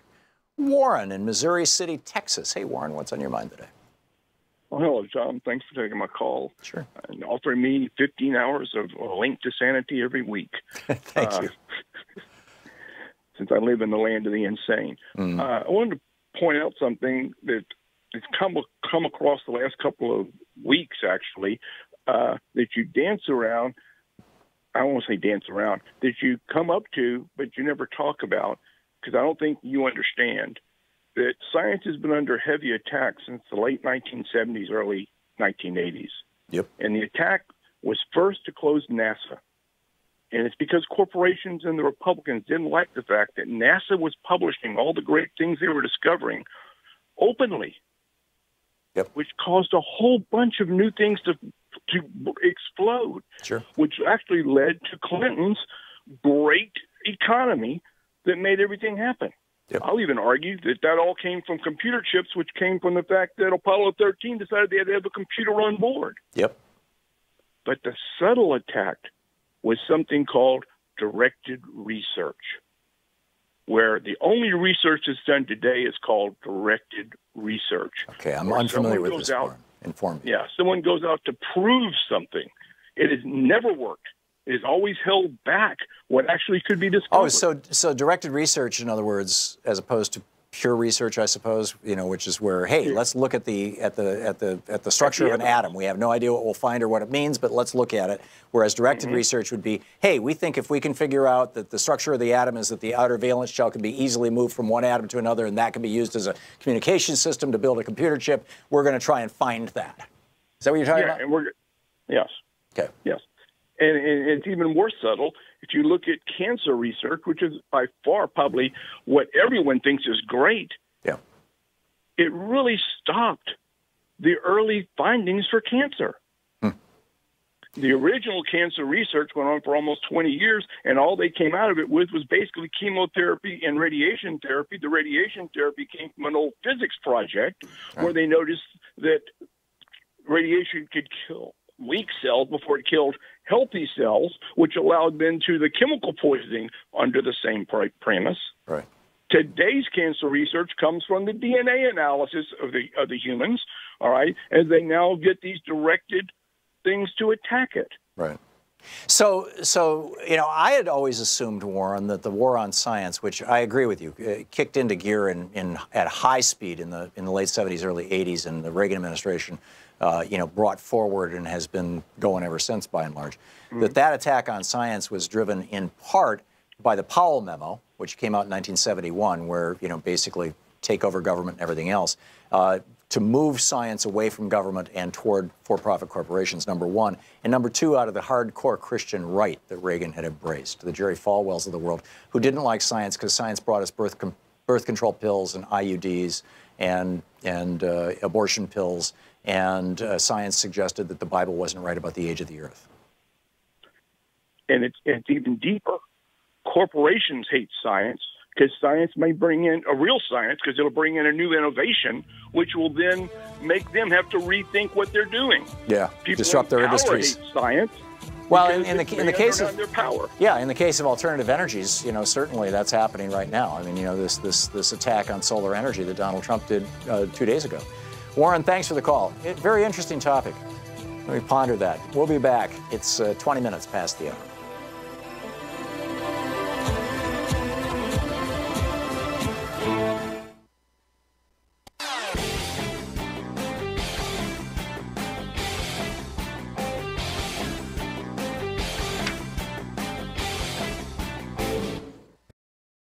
This year's election results have generated fear, sadness, and despair. In the days and months ahead, our democracy may face a crisis of historic proportions. But there is good news. There is good news. There is good news. Thousands of people are stepping forward in solidarity, resistance, and resolve. We join them. We join them. We join them. In standing with the most vulnerable communities among us. Those most likely to be targeted by new restrictions and policies. We will tell their stories here. Here. Here on Free Speech TV. We will lift their voices here. Here on Free Speech TV. In the difficult times ahead, know that we will be with you 24 hours a day. Every day. You are not alone. You are not alone. You are not alone. There are millions of us. Raising our voices and hearts together as one. We've got your back. We got your back. Free Speech TV's got your back. The revolution is in progress. Welcome back to Anything Goes Friday. Corky in Hilton, New York. Hey, Corky, what's up? Yeah, hello, Tom. Hey, Corky. I wanted to say a couple of things here. Well, first of all, this pick one, is a criminal enterprise that's in the White House and the administration.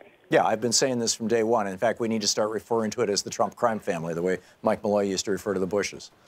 Well, he's from New York. Yeah. And, that was the center of criminal practice. Well, particularly the construction industry in New York City has been mobbed up probably since the late 1700s. And to the low information voters, get your head out of your butt. You guys are smarter than this. I know that. Well, the problem is that they're dealing with the information that is given to them by billionaires like Rupert Murdoch, in the Wall Street Journal and Fox so-called News, and multimillionaires like Rush Limbaugh and Sean Hannity on right-wing radio stations all over the country that are owned by two large right-wing corporations. So surprise, surprise, they're believing things that ain't so. I don't see how they can go home and sit down and look their family in the face when they get done. Well, because they're misinformed, Corky. It's not that, the Republicans of America are a bunch of evil people. They're dupes. I'm not talking about them. I'm talking about these broadcasters like Hannity and Levine, or whatever his name is. Yeah. And Sarah Sanders Huckabee. I don't understand how she can look her family in the face when you know that this guy is a liar. Well, her dad is Mike Huckabee. I mean, she has no problem talking to her family. Come on. Yeah, well. As to the broadcasters, we got to go back to the paper ballot. You can have your electronic machines, but the paper ballot has to kick out. Yeah, I'm with you, Corky. Very well said. Thanks for the call. John in Tualatin, Oregon. Hey, John, what's up? You live here now. You got to know how to say Tualatin. Tualatin, yeah. I learned how to say it when I first lived here. I screwed it up a few times. Yeah. So what's up? Yeah. Couple things. One, your caller earlier had said about coming across the border of Mexico. I've been to both Canada and Mexico several times. It's always longer coming across the border to Mexico. They check heavily. In fact, one time I was sold a service to take a bike through, and we walked the bike through. That was faster than the pedestrian line. Right. But my main point I called about was some of them I'm trying to call, but I teach, and I use a lot of what you talk about on the show here in my lessons as I watch it when I get home on Free Speech TV delayed. And and it's something we need to push for. And I think the Democrats could push for this if they would push it. I mean, I know it's got to be an amendment, but they say the only way you can, and it kind of addresses Citizens United, but it also addresses foreign monies into our things, which is what Mueller's on the trail of Trump's money from these, from Russia into the election, but is to require only way you can donate money is if you are a voter. Now, I know that if you say that only voters can donate money for an election, that would eliminate corporations, which is the objective, but also it eliminate unions, which help the Democrats. But unions could still advocate for their employees, their members, to donate in a way that would be legal, and encourage it. And encouraging donations would be fine, but not the outright actually giving of money. And I think that's the way to attack a couple of these issues, is to say you can't donate money to an election that you're not able to vote into. What do you think of that idea? It's kind of a localism thing, John, and I would like to see that extended even to the corporate world. Go back to rules that the majority of the stock of the directors, of a corporation have to live in the state that the corporation does business in, for example. So yeah, I think that there's a bunch of different ways to go after this, but it all comes back to regulating money in the elections. Yeah, I agree. That's of course, yeah, that's a good one. John, thank you for the call. Well said. Rich in Greenwood, Indiana. Hey, Rich. You betcha. Right here. Hey, Rich, what's on your mind today? I was watching Rising Up with Sonali, that's Sonali Kulhapkar's Pacifica program that we get to see when we tune you in on Free Speech TV. Mm-hmm. And she had a guest, Micah Sims, executive director at Common Cause Pennsylvania, and one of the best programs for getting way down into the details on something is Sonali's program, because she permits this huge time opportunity for something to be discussed. Yeah, Sonali does a great job, Rich, but did you call to advertise her show, or was there a point to your call? Well, I just wanted to say where this came from and give props to Sonali for being such a good journalist. Yeah, she's brilliant.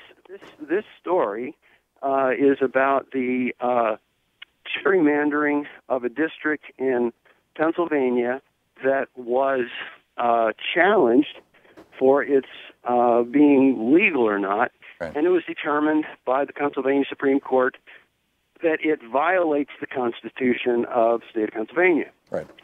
And that process of challenging something and determining whether it was a violation of Constitution or not had me mulling stuff around, and all of a sudden, to my surprise and happiness, how do you determine if a secret law violates the Constitution? A secret law? How do you challenge secret law? I didn't know that we had secret laws. Oh, Tom, come on now. We have secret laws. Okay, Rich, I'm going to have to educate myself on this one. Rich, thanks for the call. We'll be back.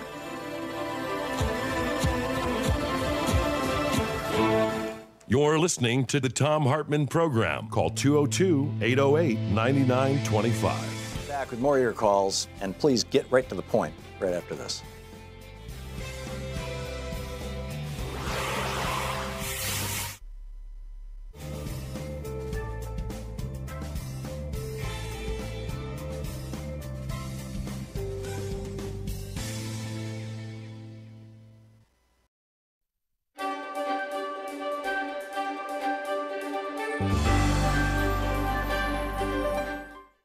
Thom Hartmann University Book Club today. We're reading from It's Even Worse Than You Think, What the Trump Administration is Doing to America by David K. Johnston. This is from page 61, the chapter titled Forgetting the Forgotten Man. In 2010, the U.S. Department of Labor created a website to honor workers who died on the job. Quote, more than 4,500 workers, lose their lives on the job every year. Below are the names of just a few who have died in recent months. OSHA's mission is to prevent workplace injuries, illnesses, and death, end quote.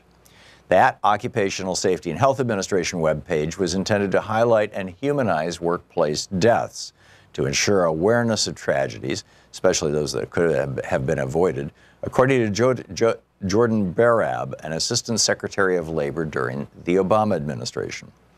Barab explained, without information like this, fatality statistics are just raw, sterile numbers. The purpose of adding names and circumstances was to impress people with the tragedy that workers and their families face day after day. In August 2017, Trump's Labor Department quietly removed the preamble and the names when it killed the web page. It also took down, without public announcement, the fatality inspection data for all years prior to 2017. Those were just two of many other Trump administration actions inimical to worker safety. Others included no longer posting press releases about deaths resulting from unsafe working conditions, delaying rules to reduce sickness and death from inhaling silica and beryllium at work, delaying rules to lower the risk of railroad engineers and truck drivers falling asleep at the switch or wheel because of untreated sleep apnea, and the appointment to the Supreme Court of a judge who held that a company had the right to fire a worker who chose not to freeze to death on the job. A reasonable person listening to Donald Trump's inaugural address would never have expected these and other actions, assuming he believed what Trump said. Trump declared, "The forgotten men and women of our country will be forgotten no more. You came by the tens of millions to become part of a historic movement, the likes of which the world has never seen before. At the center of this movement is a crucial conviction that a nation exists to serve its citizens," end quote. Those men and women were forgotten again the following week. And it's not just workers whose interests were forgotten, not to mention who were put in danger. By deciding not to implement a rule to reduce the chances of truck drivers and train operators falling asleep at the wheel, Trump put at risk the lives of families driving along the highway, people riding on passenger trains, and many others. The White House called it President Trump's war on regulation. In his weekly radio address in early May, he declared that we've removed one job-killing regulation after another, and they're not pretty, and they're going. And believe me, we're just getting started on regulations. They're gone. Removal of data on workplace deaths, which averaged 13 per day, infuriated Jordan Barab, who was Obama's number 2 at OSHA.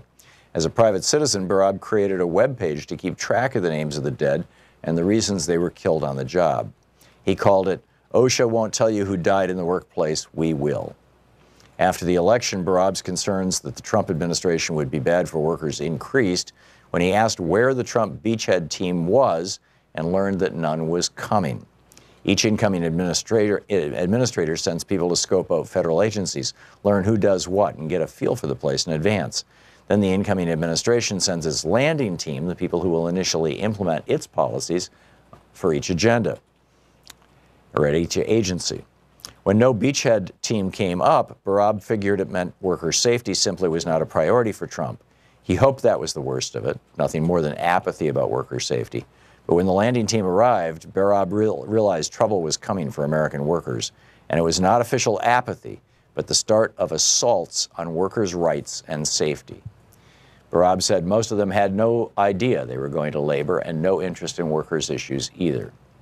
What they did have was a mandate to delay, repeal, or weaken regulations that protected workers as part of Trump's plan to eliminate, quote, any regulation that is outdated, unnecessary, bad for workers, or contrary to the national interest, end quote. The first sign came when Trump nominated Judge Neil Gorsuch to the Supreme Court. Gorsuch was an acolyte of Antonin Scalia, whose seat he would be taking. Like Scalia, he said statutes should be literally read, and if that made no sense, well, that was a problem for Congress. Also like Scalia, he had a habit of consulting dictionaries, often following Scalia's practice of relying on the third, fourth, or even lesser definition of a word when it supported his jurisprudence. Trump's nomination alarmed unions. Jody Calamine, a communications worker of America lawyer, told Gorsuch's Senate confirmation hearing that Gorsuch, quote, is a threat to working people's health and safety, end quote. Calamine cited Gorsuch's dissent in the 2016 case to make this his point. That dissent, he said, reveals an anti-worker bias and features the judicial activism that will ultimately put workers' lives at risk, end quote. Those are unusually strong words about a Supreme Court nominee, but a review of the case shows Gorsuch has little regard for human life, at least when it comes to employers' power over their workers. He considers a rigid interpretation of the law more important. The case was about a law Congress passed giving workers the right to refuse dangerous tasks. Gorsuch said, no, you may not refuse. It's even worse than you think, by David K. Johnston. Hartmann.com/podcast. They're commercial free, and you can listen anytime, any place you want.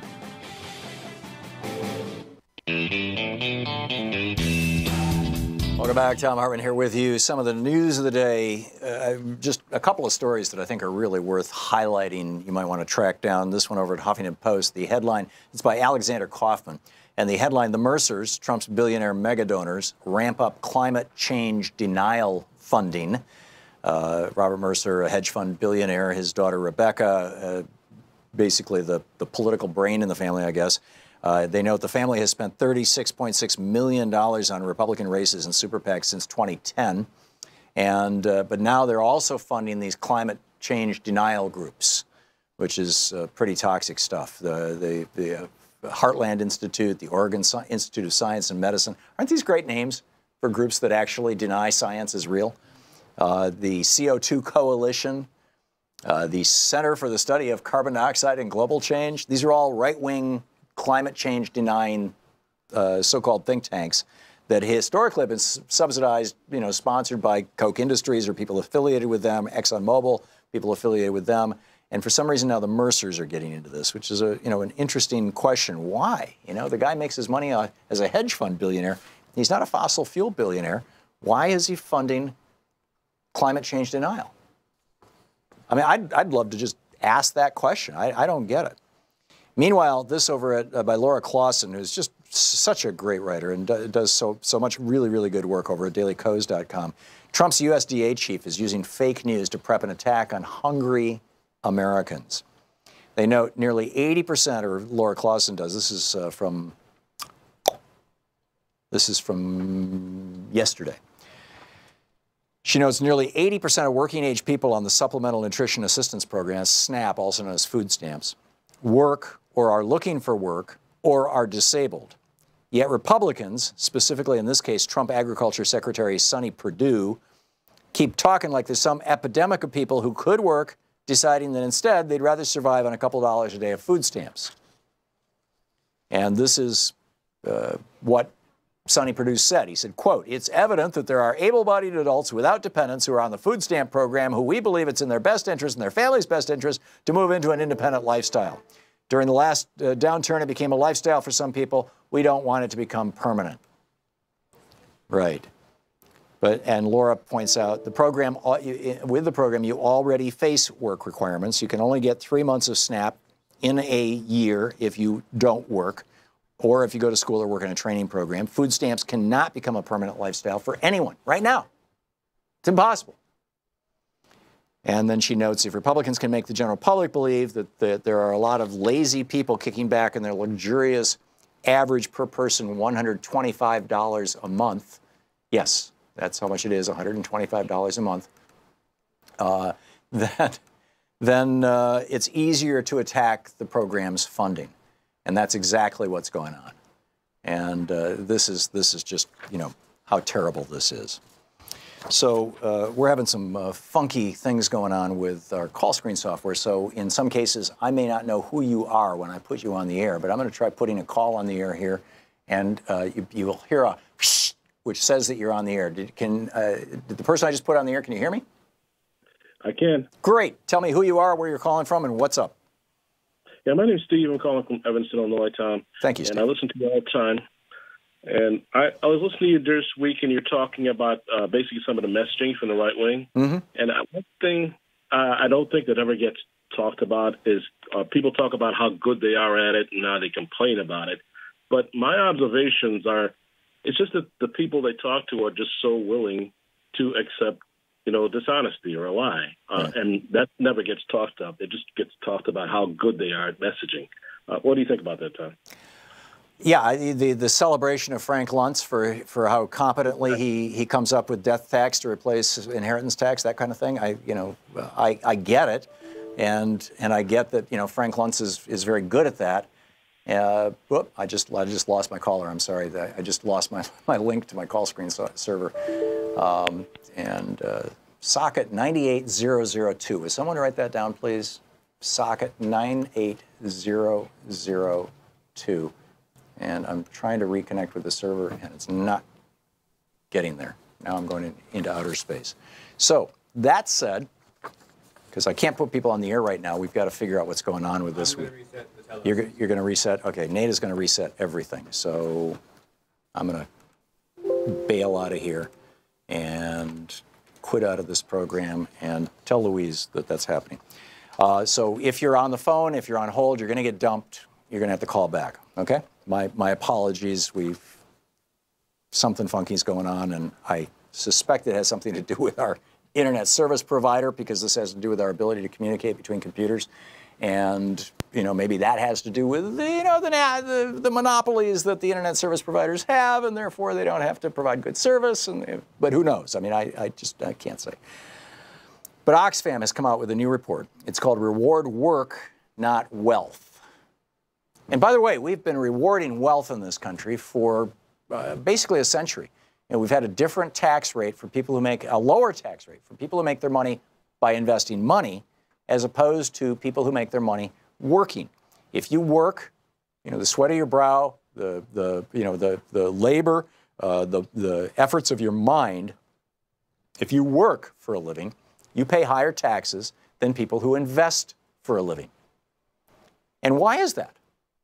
I mean, the rationale, the Republicans used to make this rationale for this prior to Reagan. I mean, it was Reagan who actually said, that's crazy, right? That you know, he said, do you think that a bus driver should pay higher taxes than a millionaire? That's crazy. That's a verbatim quote from Ronald Reagan. And he actually, I mean, the Republicans actually took him seriously for 1 year. I think it was 83. It might have been 85, whatever year it was. Anyhow, it was in the middle of the Reagan administration. They actually set both the top income tax rate and the top capital gains rate, which is the rate that you pay if you make your money with money instead of with labor, at 25%, both of them. And then, of course, the income tax rate went up and the capital gains rate went down, and, you know, ta-da. So we have been rewarding people who invest rather than people who work forever. The Republicans used to say, we're doing this because we need investment to grow American business and industry so that they can give better paychecks to workers. Which, you know, sounds like a reasonable rationalization, but is actually not true. And the fact of the matter is, in a free enterprise / capitalist system, if there is demand in the marketplace, there will always be somebody who's willing to step up and fill that demand. And there are always going to be people who are innovating, who are inventing things, who are creating things that will create new demand. And so, you know, both the demand side and the supply side are always going to have vitality, pretty much regardless of the tax rate. People will figure out a way to make their money and factor in the taxes. But in any case, this Winnie Byanyima, who is the executive director of Oxfam International, says the billionaire boom is not a sign of a thriving economy, but instead a symptom of a failing economic system. The people who make our clothes, assemble our phones, and grow our food are being exploited to ensure a steady supply of cheap goods and swell the profits of corporations and billionaire investors. And here are the key findings from this new Oxfam report, Reward Work, Not Wealth. Billionaire wealth has risen by an annual average of 13% since 2010, 6 times faster than the wages of ordinary workers. The number of billionaires rose at an unprecedented rate of a new billionaire every 2 years, last year and the year before. It takes just 4 days for a CEO from one of the top 5 global fashion brands to earn what a Bangladeshi garment worker will earn in her lifetime. 4 days for the CEO to earn what the worker who is making the product that the CEO is getting rich off will earn in her lifetime. In the U.S., it takes slightly over 1 working day for a CEO to make what an ordinary worker makes in a year. And dangerous, poorly paid work for many is supporting the extreme wealth of the few. They came up with some policy solutions, Oxfam did. These are their very specific suggestions about what we should do.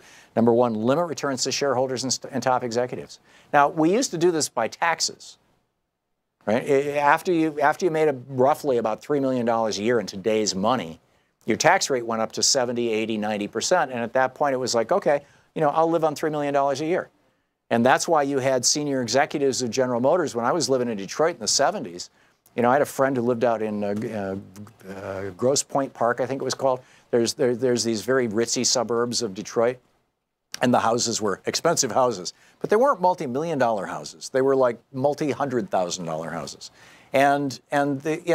or even just $100,000 houses. And senior executives of big corporations were living in neighborhoods that were basically just the upper middle class. And now they're living in gated communities and multi-million-dollar houses with servants' quarter houses attached to them or next door to them and all this kind of stuff, particularly the defense contractors and whatnot.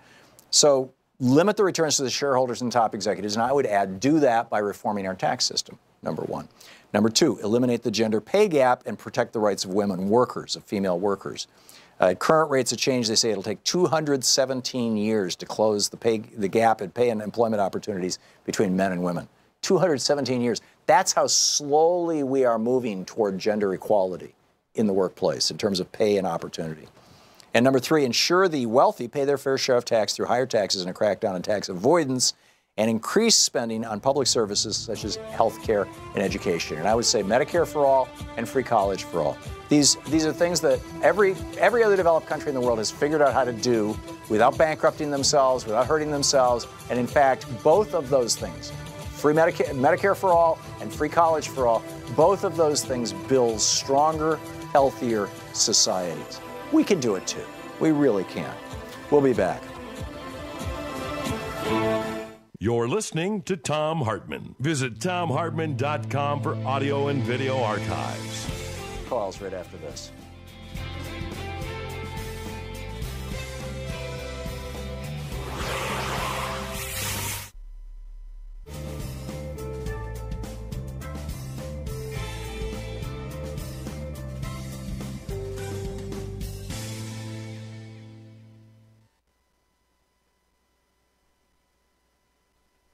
Thank you.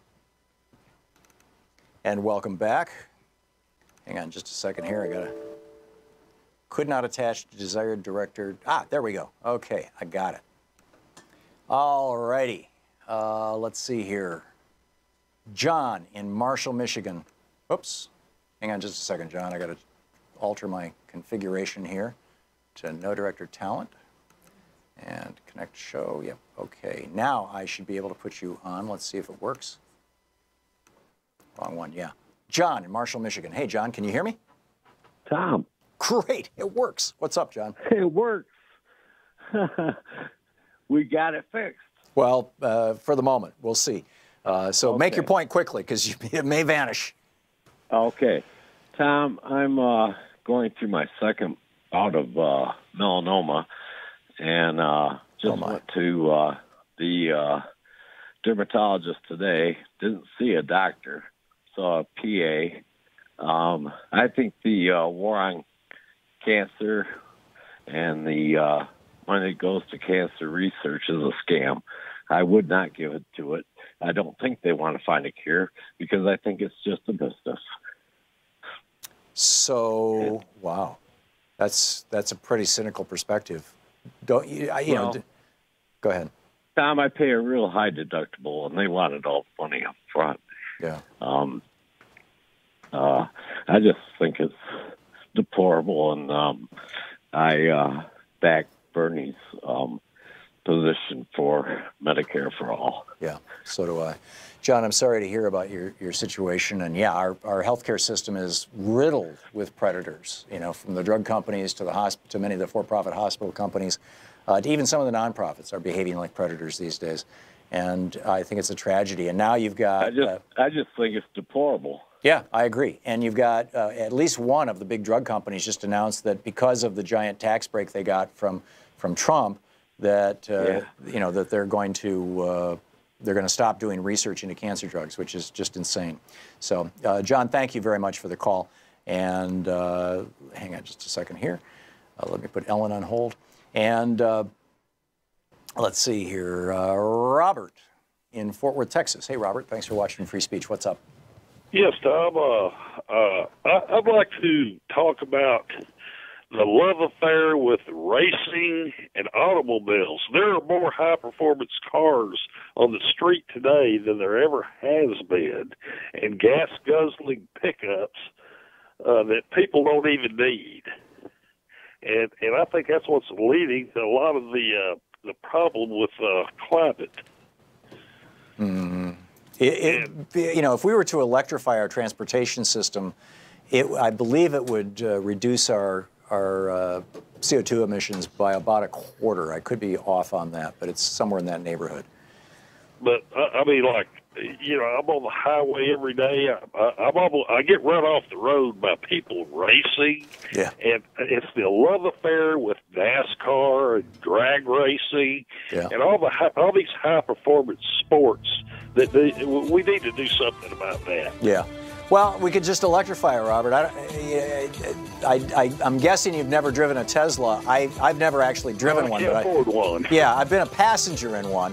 And, my friend who owned the Tesla, he hit the gas pedal, the electric pedal, and that thing took off like a rocket ship. I mean, it was just amazing. I mean, pin you right back in your seat. I've never seen such acceleration.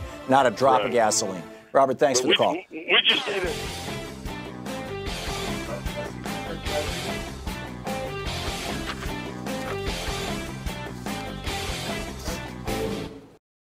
This year's election results have generated fear, sadness, and despair. In the days and months ahead, our democracy may face a crisis of historic proportions. But there is good news. There is good news. There is good news. Thousands of people are stepping forward in solidarity, resistance, and resolve. We join them. We join them.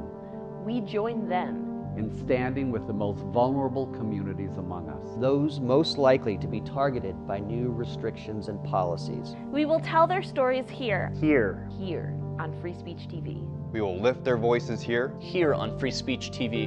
In the difficult times ahead, know that we will be with you 24 hours a day. Every day. You are not alone. You are not alone. You are not alone. There are millions of us. Raising our voices and hearts together as one. We've got your back. We got your back. Free Speech TV's got your back. The revolution is in progress. Let's check in with Talk Media News and find out what's going on in the world today. On the line with us, Luke Vargas with Talk Media News. This report brought to you by goatsfortheoldgoat.com and Ellen Ratner's new book, Loving What You Do. Luke, welcome back to the program. Thanks, Tom. Glad to be with you. Glad to have you. So Trump left Davos, Switzerland an hour or so ago. What's your takeaway from his trip and his speech? I don't think there was all that much new within the speech. It was the same old, hype about how his tax cuts are changing America's business competitiveness around the world, how the elimination of regulations, government regulations, which he called a form of stealth taxations imposed by unelected bureaucrats, that the fact that those have been eliminated by a ratio of 22-1 compared to new regulations means America's open for business again.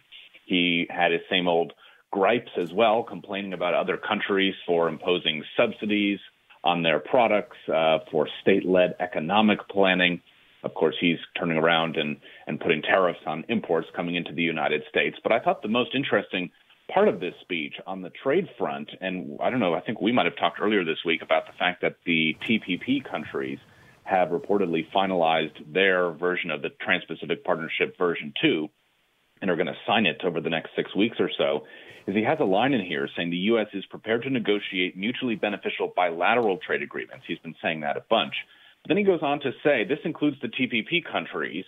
We have agreements with several of them, and we would consider negotiating with the rest, either individually or perhaps as a group, if it's in all of our interests. So I wonder, and this is purely speculation because we haven't heard from many folks in the Trump administration saying this, but the fact that it got slipped into the speech makes me wonder if there's a little bit of free trade envy going on here, that President Trump is looking around and his bilateral deals aren't coming together, but that TPP agreement, which still looks like it has America's interests, in it, is going forward, and maybe he wants to say, hey, I'll get back on that train. I think it even goes farther than that, Luke. I think that this whole media story that Donald Trump is some sort of mercantilist and nationalist is the biggest con job that has been sold to the American people. He owns a hotel in Manila in the Philippines. He owns a hotel in Dubai. He owns a golf course in Scotland. He makes all his Trump products in China. His daughter makes all her products in China. These guys are the Trump crime family are the biggest globalists in the country. Excuse me, you're a reporter. I shouldn't call them the crime family, but in any case. I didn't say it. Yeah, you didn't. You're right. Okay, I didn't. So anyhow, that's my take on it. Julian Assange had his day in court today. I somehow I missed this story. I saw that he was asking, for the U.S. to drop, the assertion that they want to arrest him and all that. But what's going on with Assange? Well, there's not much he can do about the American threat of arrest, and he did not actually go to court. His lawyers went to court. He appeared via video link.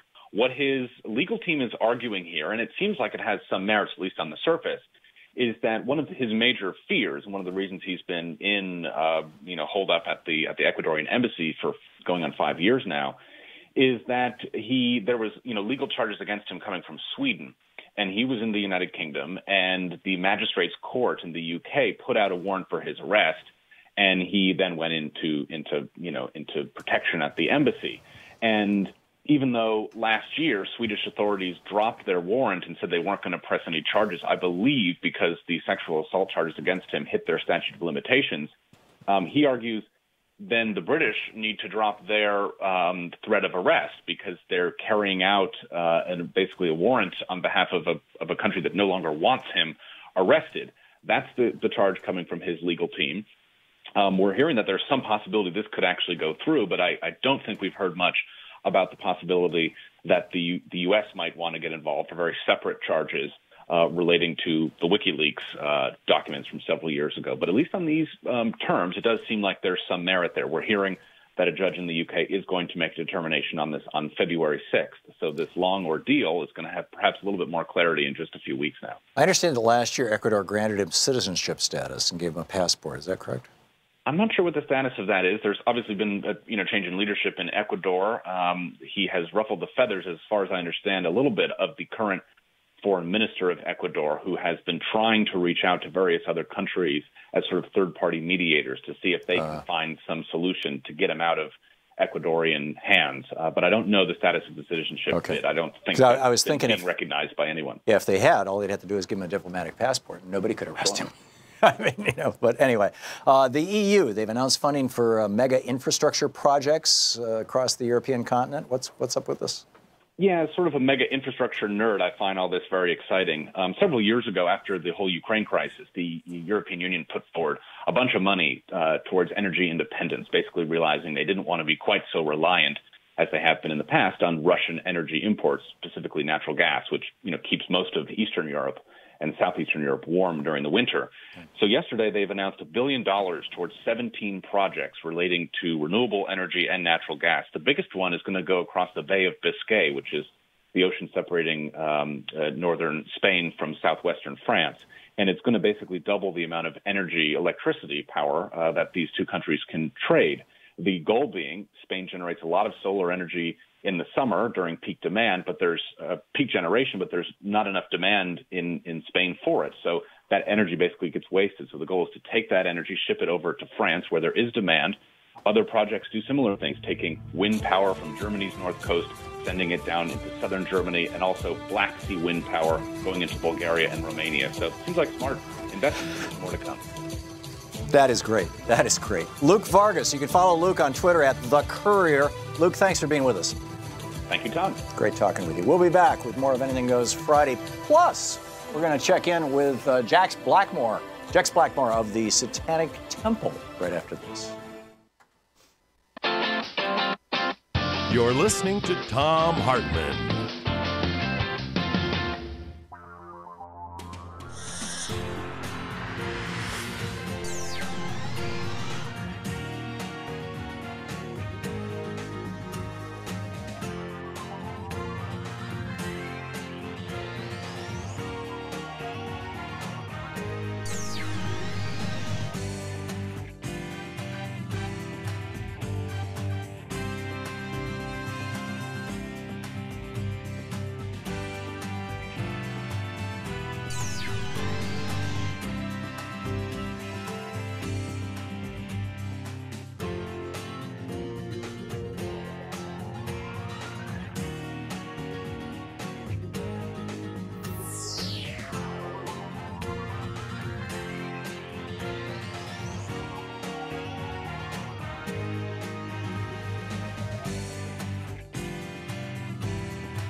The Thom Hartmann Program is brought to you in part by the Aiden Forecast, an investment newsletter with weekly updates of leading market indicators and a monthly deep dive into what the details of the economy and the markets mean for investors and retirees. On the web at aidenmarkets.com. Wines have some of the highest pesticide levels in our food chain. This hour brought to you by ecowine.com. Pesticide-free wines, organic wines, imported from France by the Organic Wine Company, ecowine.com. Hartmann Program is brought to you in part by Super Beets. Super Beets are sourced from non-GMO beets, and they're packed with dietary nitrates, helping to produce nitric oxide for more energy, stamina, and support for healthy blood pressure levels naturally. For more information, call 800-223-8242 or visit tomsbeets.com.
Thom Hartmann University Book Club. Today we're reading from Ralph Nader's most recent book, Breaking Through Power. It's Easier Than We Think.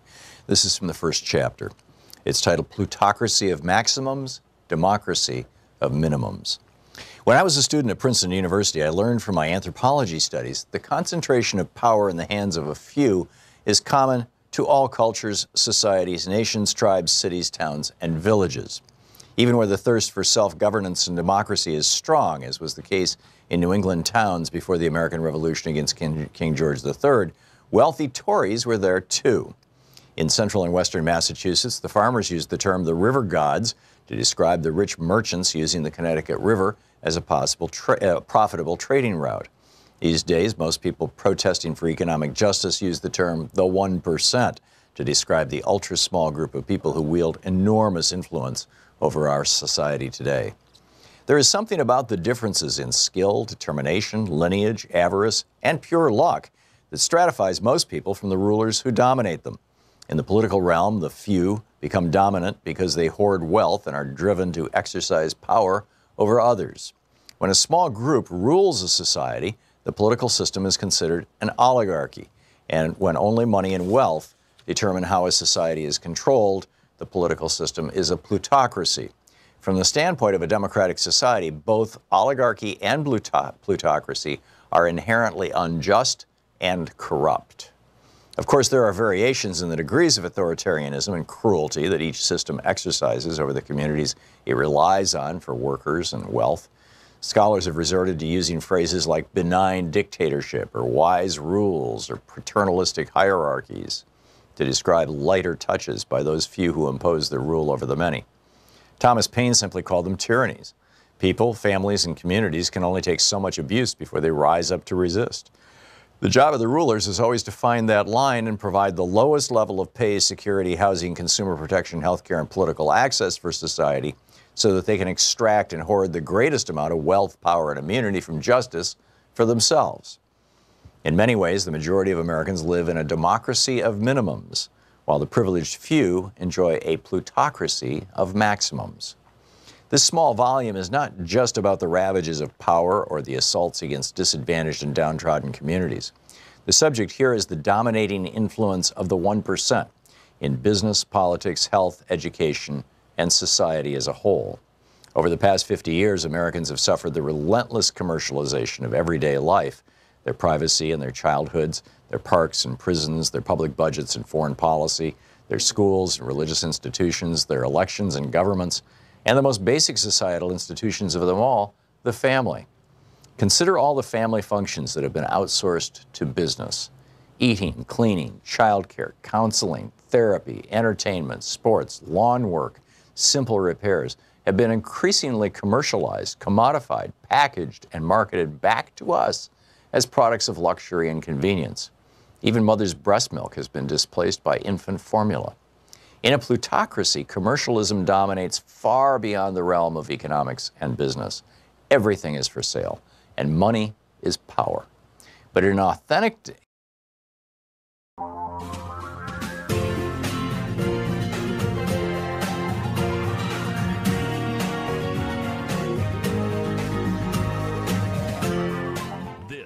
is the Thom Hartmann Program. Welcome back. Thom Hartmann here with you. Jex Blackmore, the reproductive rights spokesperson for the Satanic Temple. TheSatanicTemple.com is the website. You can tweet Jex at Jex Blackmore, JEX, or at Satanic Psalms with a P, SATANICPSALMS. Jex, welcome to the program. Thank you. So glad to have you with us. You folks are doing some really cool stuff in Missouri. Tell me about this. Well, for the last 2.5 years, we have been battling with the state of Missouri over a lawsuit that we filed against the Attorney General and the Governor, claiming that we should have the right to use religious exemption forms to be exempted from mandated 72-hour waiting period and from receiving informed consent booklets if one of our members wants to get an abortion in the state. So what you're arguing is that the state law that requires the 72-hour waiting period and the ultrasounds and all this stuff, that's a violation of your religious freedom, and therefore you should be exempt from that law. Is that, am I boiling it down well? Yeah, that's correct. Satanic Temple has a set of 7 tenets that are fundamental to our belief system, and 2 of those tenets are that the body is inviolable, subject to one's own will alone, and the other is that we make decisions about our life and certainly decisions about our health solely relying on the best scientific information available to us. So when Missouri mandates a 72-hour waiting period, it's in direct violation with those deeply held beliefs because there's no medical reason to impose a waiting period such as that. And there's also no medical reason to force women to receive information that says that life begins at conception, which is also a state-promoted belief. Right. In fact, the brochure that women have to read that the state publishes says, you know, life begins at conception. It's interesting, Jex, that the Supreme Court in 1973 basically ruled that the tissue in a woman's womb, until it's viable, is basically her. It's an extension of her body. It's her property. She can do with it as she chooses. She can choose to have an abortion or not. in the first trimester easily, in the second trimester with some difficulties, and in the third trimester only in the case of an emergency, because then it's viable. That pretty much is the position of the Satanic Temple, isn't it? That's correct. So the issue really comes up with the fact that the Supreme Court did say that the states can take measures to protect what they perceive as potential life. So it does allow them to impose certain regulations, and the question is how far that those regulations can go before they start to really impose on a woman's constitutional right to obtaining an abortion. Right. So you see them pushing that bar every day. Yeah, and this constant mantra that life begins at conception, which is really a Catholic teaching. It's not, a science teaching. Clearly, a zygote begins at conception, or a fertilized ovum begins at conception, I suppose. But these cells were all alive to begin with, anyhow, that's a whole long thing. But tell us about the Satanic Temple. You guys are not just sitting around with black candles chanting incantations to Satan, are you? No. So, we do have a ritual practice that is defined by our members, but we are a non-theistic religious organization. So we have all the defining features of a religion, such as a shared set of tenet beliefs, an aesthetic, ritual practice, and a community, minus the God element and minus any form of supernaturalism. So it's under those. So we use Satan as a kind of role model and a figure through the personification of Satan in literary text and cultural text as a rebel against tyranny, as a champion of free thinking, to kind of formulate our philosophy and outlook on life. That's great. So with regard to the case in Missouri, you're in the middle of the litigation, is that correct? That's correct. Are you doing this in other states? Not at the moment.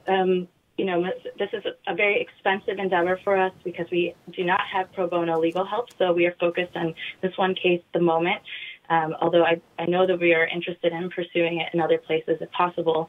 It's just, we've been doing this now for 2.5 years, and we are still arguing on whether or not we have standing. So we haven't even had the opportunity to argue on the merits of our cases, which is what we're hoping the Supreme Court will allow us to do. And the standing would be determined by the court deciding whether or not you're an actual religion, or would it be determined by the role of women? What's the standing issue? Yeah. So in the United States, the way that it works, if you have an issue with a constitutional issue, it says that a person cannot bring a suit challenging the constitutionality of a law unless the plaintiff can demonstrate that she is or will eminently be harmed by the law. So basically the state's saying she already had her abortion, so she's not incurring any more future harm, which makes it and so therefore the case should be dismissed. But it makes it very difficult because, of course, you can't predict if someone's going to need an abortion in the future. Right. And there's only a specific time frame that you can even challenge this, because you can't get, there's a time frame for which you can get an abortion legally. So our attorney is saying that the harm has already been incurred by the process of imposing shame and guilt upon Mary Doe. And we're trying to use that as a basis so that we can actually move forward to remedy that harm.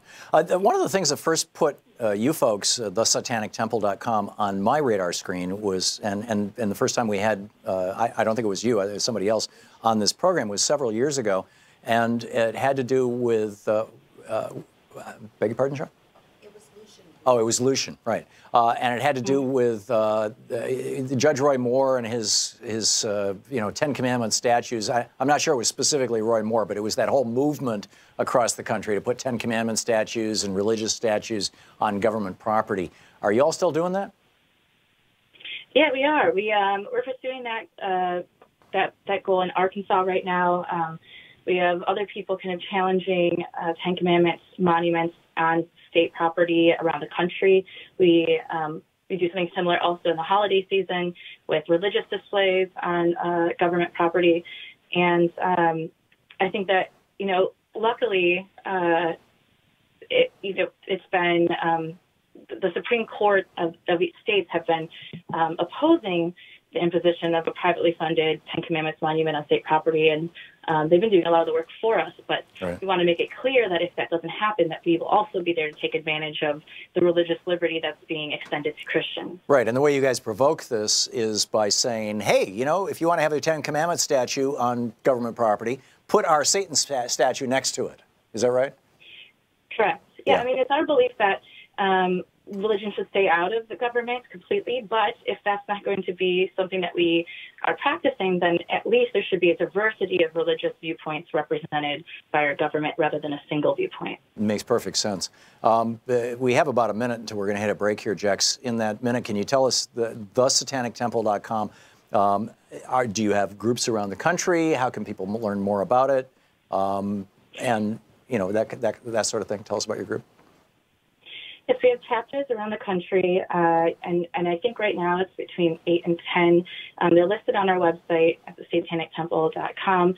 You can also find out more about this specific religious reproductive rights case by visiting religiousreproductiverights.com, and that will also help you figure out how you can get involved or engaged. Yeah, it's remarkable. I remember when Moore and these other crackpots were first, you know, trying to do this. You know, we need a temple on a Ten Commandments, and I was hoping that a group that would be, you know, marginally offensive is to the wrong word, but you know, that some non-mainstream religion would come out and say, no, wait a minute, we want, you know, the goddess Kali, you know, next to the, but you know, no Hindus came out and did it. You guys did it. I am so impressed by what you have done. Jex Blackmore, the reproductive rights spokesperson for the Satanic Temple, the website, thesatanictemple.com, and you can tweet at Jex Blackmore. Jex, thank you. Thank you very much. Good talking to you. We'll be back. This is the Thom Hartmann Program. We'll be back with your calls right after this on Anything Goes Friday.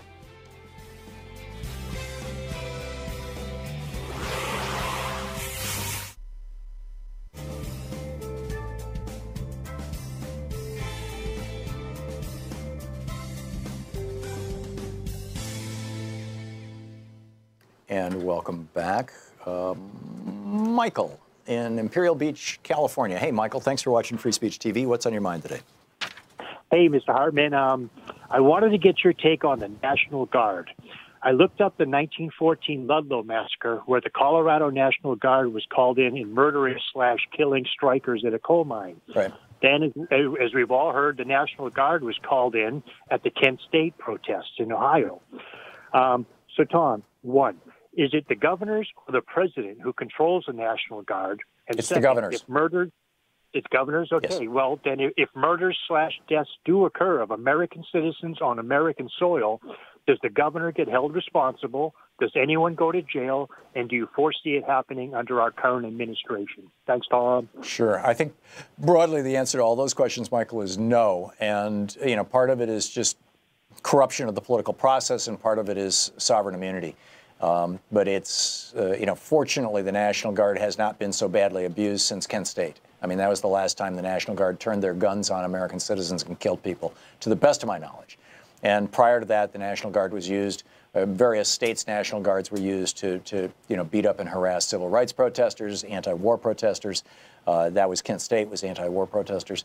You know, prior to that, the states were calling out the National Guard to take down strikers, as you point out, Ludlow and others. I think the Pullman Porters situation might have involved the National Guard too, as I recall. I might be wrong on that. And you know, it's a real thing. And this is an extension. I mean, the National Guard really started out as state militias, and the state militias in the South were the slave patrols. In fact, they were called slave patrols. And so, you know, the idea that the state would have basically a military force that they could use to oppress their citizens, or selectively oppress their citizens, goes literally back to the founding of this country. Michael, thank you for the call. Let's see, Elizabeth in Farmington, Michigan. Hey, Elizabeth, thanks for watching Free Speech. What's up? Hi, Tom. Happy Friday. Thank you. Back at you. Yeah. I just wanted to chime in. You did such a wonderful rendition of the reason for the migration from Mexico into the United States due to the history that we were involved in causing that.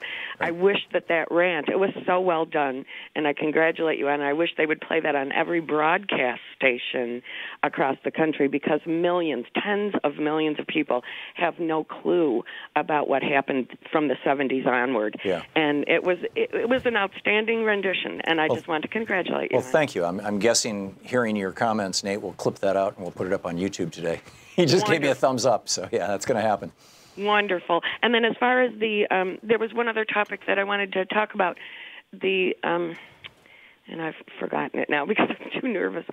Anyway, keep up the good work. I'll call next week. Okay. Thanks a lot, Elizabeth. Thanks. Nice to hear from you. And we just have 20 seconds here, so I just wanted to share with you our poll. This was our poll on YouTube. The question was, Trump threatens to take away more U.S. aid from Palestinians if they don't negotiate with Israel. Is he right? 6% said yes, negotiations must happen. 6% said yes, the U.S. must force talks. 38% said no, the U.S. should stay out of it. And 50% said no, withdrawing sanctions is not the answer. So, and we've got some specific comments here. Leah said no, the U.S. should stay out of it. U.S. needs to be fair, withhold aid to Israel. If they won't talk with Palestinians, U.S. would save quite a bit of money. Gregory says there are people in need. It should not be held back. Well said. We'll be right back.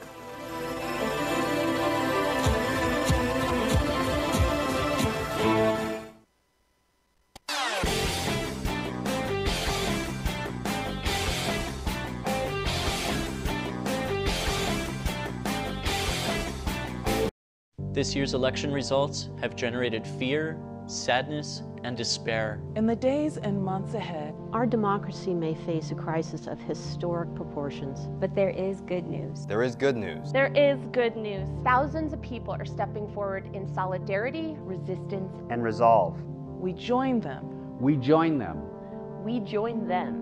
in standing with the most vulnerable communities among us. Those most likely to be targeted by new restrictions and policies. We will tell their stories here. Here. Here on Free Speech TV. We will lift their voices here. Here on Free Speech TV. In the difficult times ahead, know that we will be with you 24 hours a day. Every day. You are not alone. You are not alone. You are not alone. There are millions of us. Raising our voices and hearts together as one. We've got your back. we got your back. Free Speech TV's got your back. The revolution is in progress.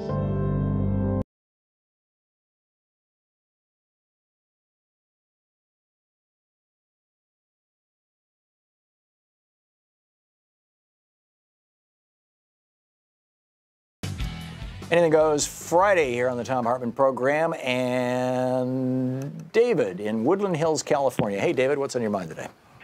Thank you, Guru. If I may rant for 30 seconds, this is a call I was hoping I wouldn't have to make, and at the end, I hope you tell me I'm wrong. It's all yours.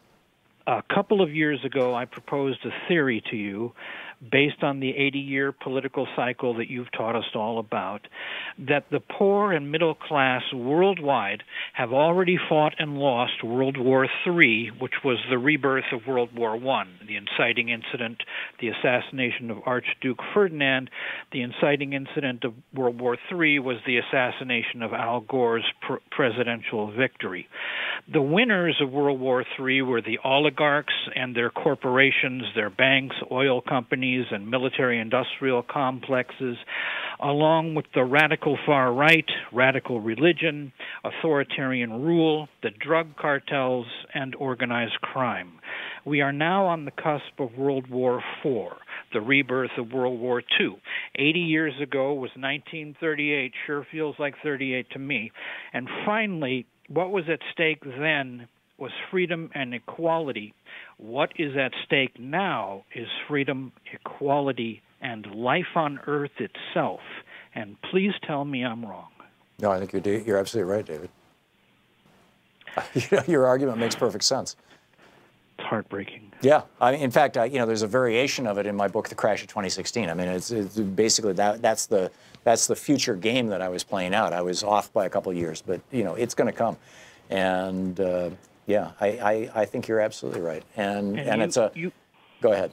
You said before that things get worse before they get better, and my deepest, darkest fear is it's going to get far worse than we can even imagine. I think that's true too, and which doesn't mean that I'm a prepper or anything like that. But you know, and the richer countries will be insulated from much of it. But you know, Europe thought that nothing could ever happen to Europe prior to World War I, and boy, did they get a surprise. I mean, you know, it's we haven't had a war on our land here since the 1860s, since the Civil War and the War of 1812 before that, and then the Revolutionary War. So it's been, you know, multiple generations. We have no memory of war in the United States.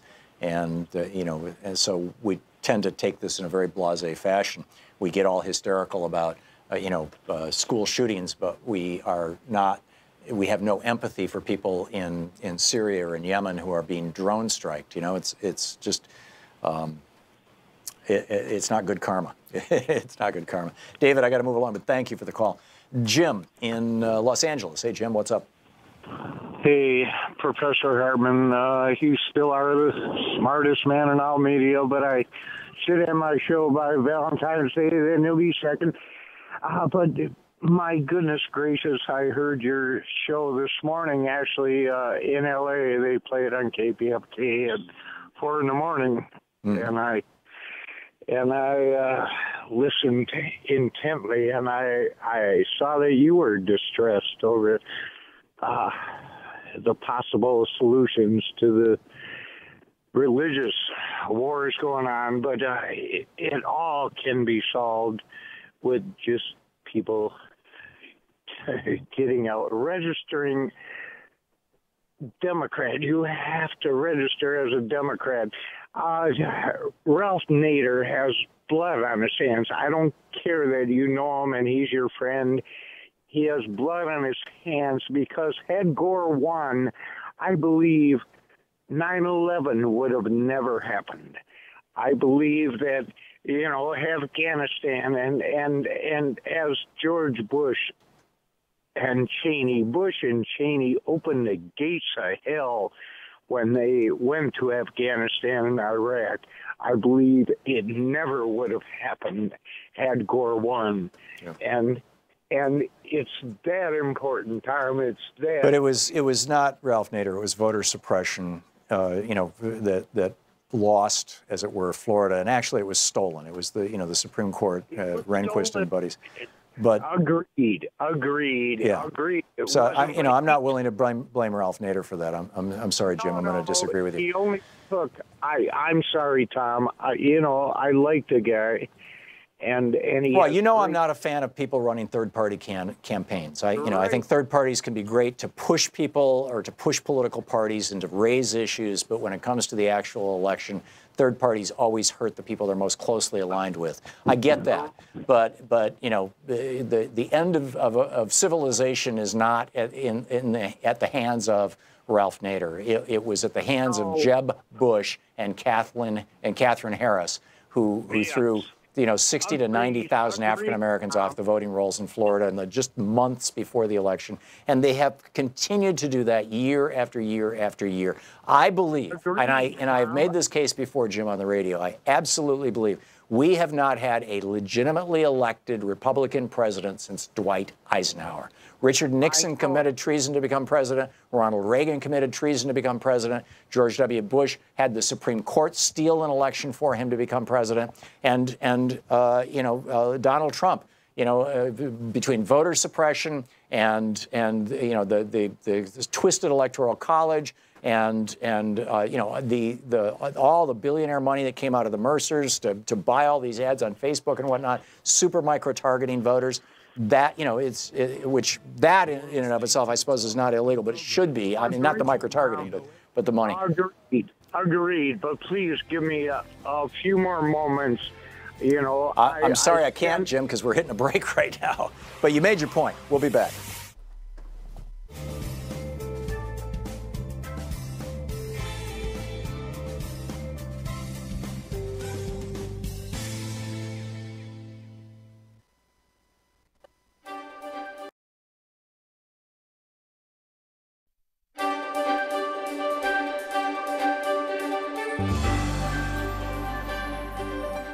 It's the Thom Hartmann University Book Club. Today we're reading from Edmund Morgan's book, The Meaning of Independence, John Adams, George Washington, and Thomas Jefferson. It's a small book. It's anecdotes of the three presidents. I think he's a little harsh on Jefferson and a little too friendly about Adams, small quibbles.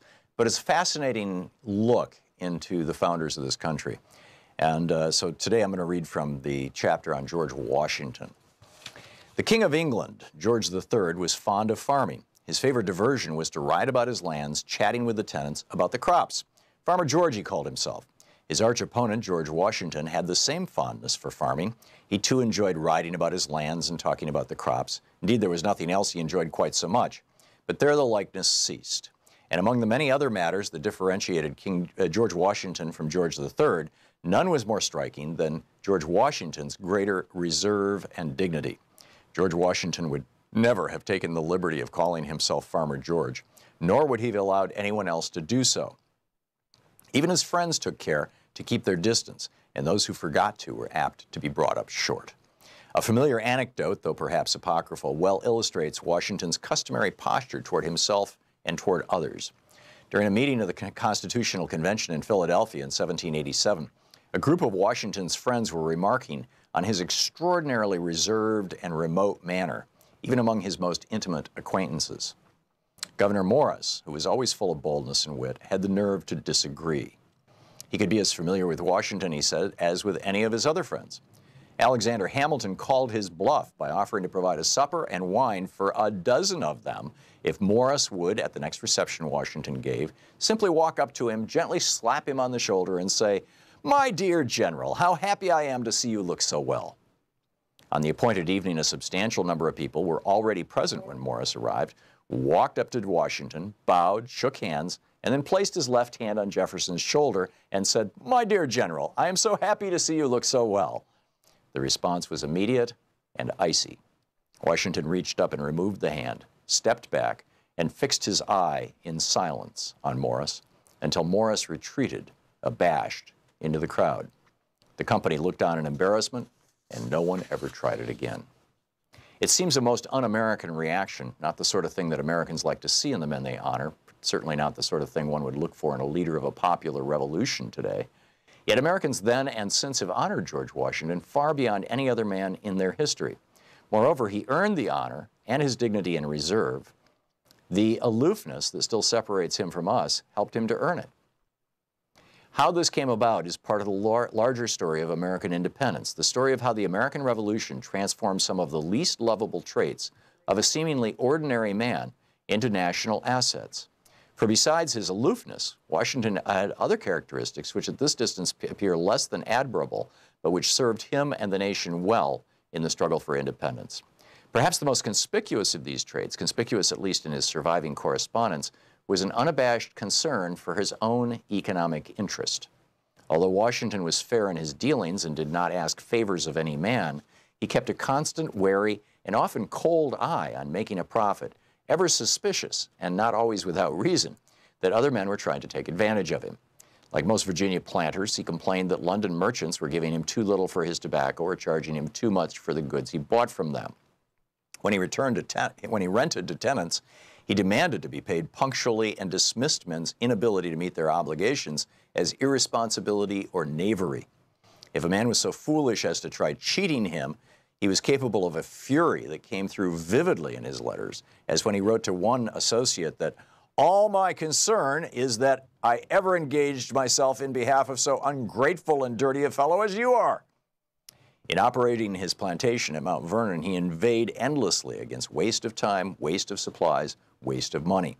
"A penny saved is a penny got," he would say, or "many mickles make a muckle," by which he apparently meant that many small savings would add up to a larger one. Even in dealings with his mother, he was watchful, for he thought she had extravagant tastes. He was ready to supply her real wants, he said, but found her imaginary wants indefinite and oftentimes insatiable. Even after he left Mount Vernon in order to win a war and found a nation, his intense absorption with his estate persisted, somehow curiously out of place now and out of proportion to the historic events that he was grappling with. In the darkest hours of the war and later during some of the tensest national crises, he took time to write to the managers of his plantation about making it show a profit. In early December 1776, for example, after fleeing across the Delaware with the remnants of his army, he sent home instructions to make do without buying linen for the slaves, as a price is too heavy to be borne with. And while he was president, his weekly directives to his managers far exceeded in length the documents he prepared for his subordinates in government. No detail was too small for his attention. In December 1792, while his cabinet was rent by the feud between Jefferson and Hamilton, he sent orders that Anthony's, this is one of his slaves presumably, sore toe should be examined, and if it requires it, something should be done to it. Otherwise, as usual, it will serve him as apprentice to be in the House half the winter. 3 months later, when Hamilton was under attack in the House of Representatives for alleged corruption in the Treasury Department, Washington was worried that Caroline, who was never celebrated for her honesty, would steal some of the linen she was entrusted with cutting.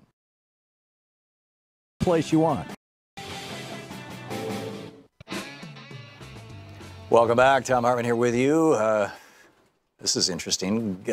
Rebecca Pillar-Buckwalter-Poza is reporting over at Daily Kos. Good news, a federal judge breathes new life into the emolument suit against Donald Trump by the District of Columbia and Maryland. This has to do with the Trump Hotel. That's fascinating stuff. And, well, this is interesting. And the other headline, this is Gabe Ortiz. I mean, this is, I suppose, the definition of irony.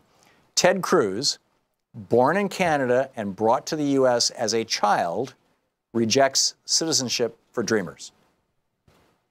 Right. Right. Born in Canada. What happened to the natural-born American thing?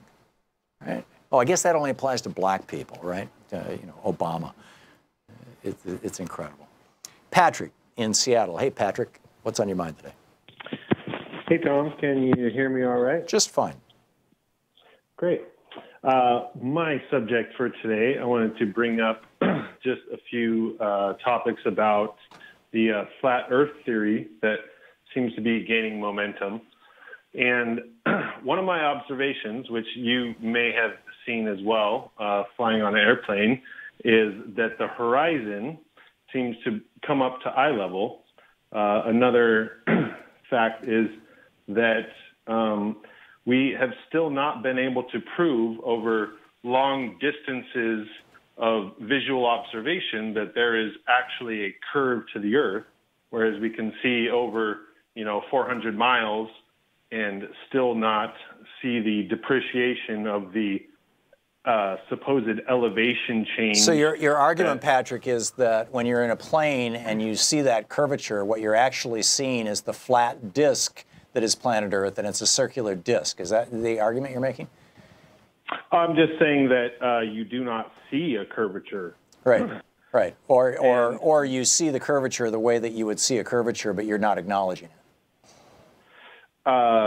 More so, the point is that, over, say, a given stretch of distance, say 1,000 miles, you are not able to actually measure the supposed curvature, which through what we've been told in trigonometry should be, 8 miles per distance squared. So over 1,000 miles should be something like over 2,000 feet of supposed depreciation of elevation. So I just find it interesting. And so what does this mean, Patrick? Why, if the Earth is not a globe, if it is a flat disk, what's underneath it, first of all? And secondly, why would you bind yourself to this, shall we say, not in the mainstream theory? I'm not binding myself to it. I just find it interesting that we're not, putting any attention towards this. And we do not know what's underneath, as we've only been able to dig 8 miles under the surface. We've been able to travel even less of a distance into the oceans underneath the surface. And I just find it fascinating that the only way that we're supposedly able to prove a curvature of this Earth is through, some math equation. And how do you account for satellites circling the Earth? Well, that's an entirely different, topic. But again, the satellites are supposedly in the thermosphere, which is, above 2,500 degrees Fahrenheit.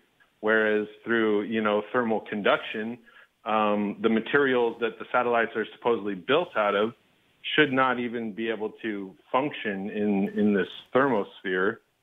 And whoa, again, it's a in Earth orbit, so it's a lot different than what we're told that it's in an outer space orbit. I love it. And I love it. Yeah, Patrick, you're punking me, I'm sure, but I love it. No, Tom, I listen to your show all the time. I think you're great. I just find it really interesting and fascinating that a lot of these questions are not. Let me ask you two quick questions, Patrick. Do you believe in because the other two areas of science where all the Republicans are saying that the science is not true, or three, arguably, I suppose. Well, without getting into the whole, do IUDs cause abortions, et cetera. Let's just stick to global warming and evolution. I mean, do you think the world is the disk of our planet is 6,000 years old and it's not warming up because of fossil fuels?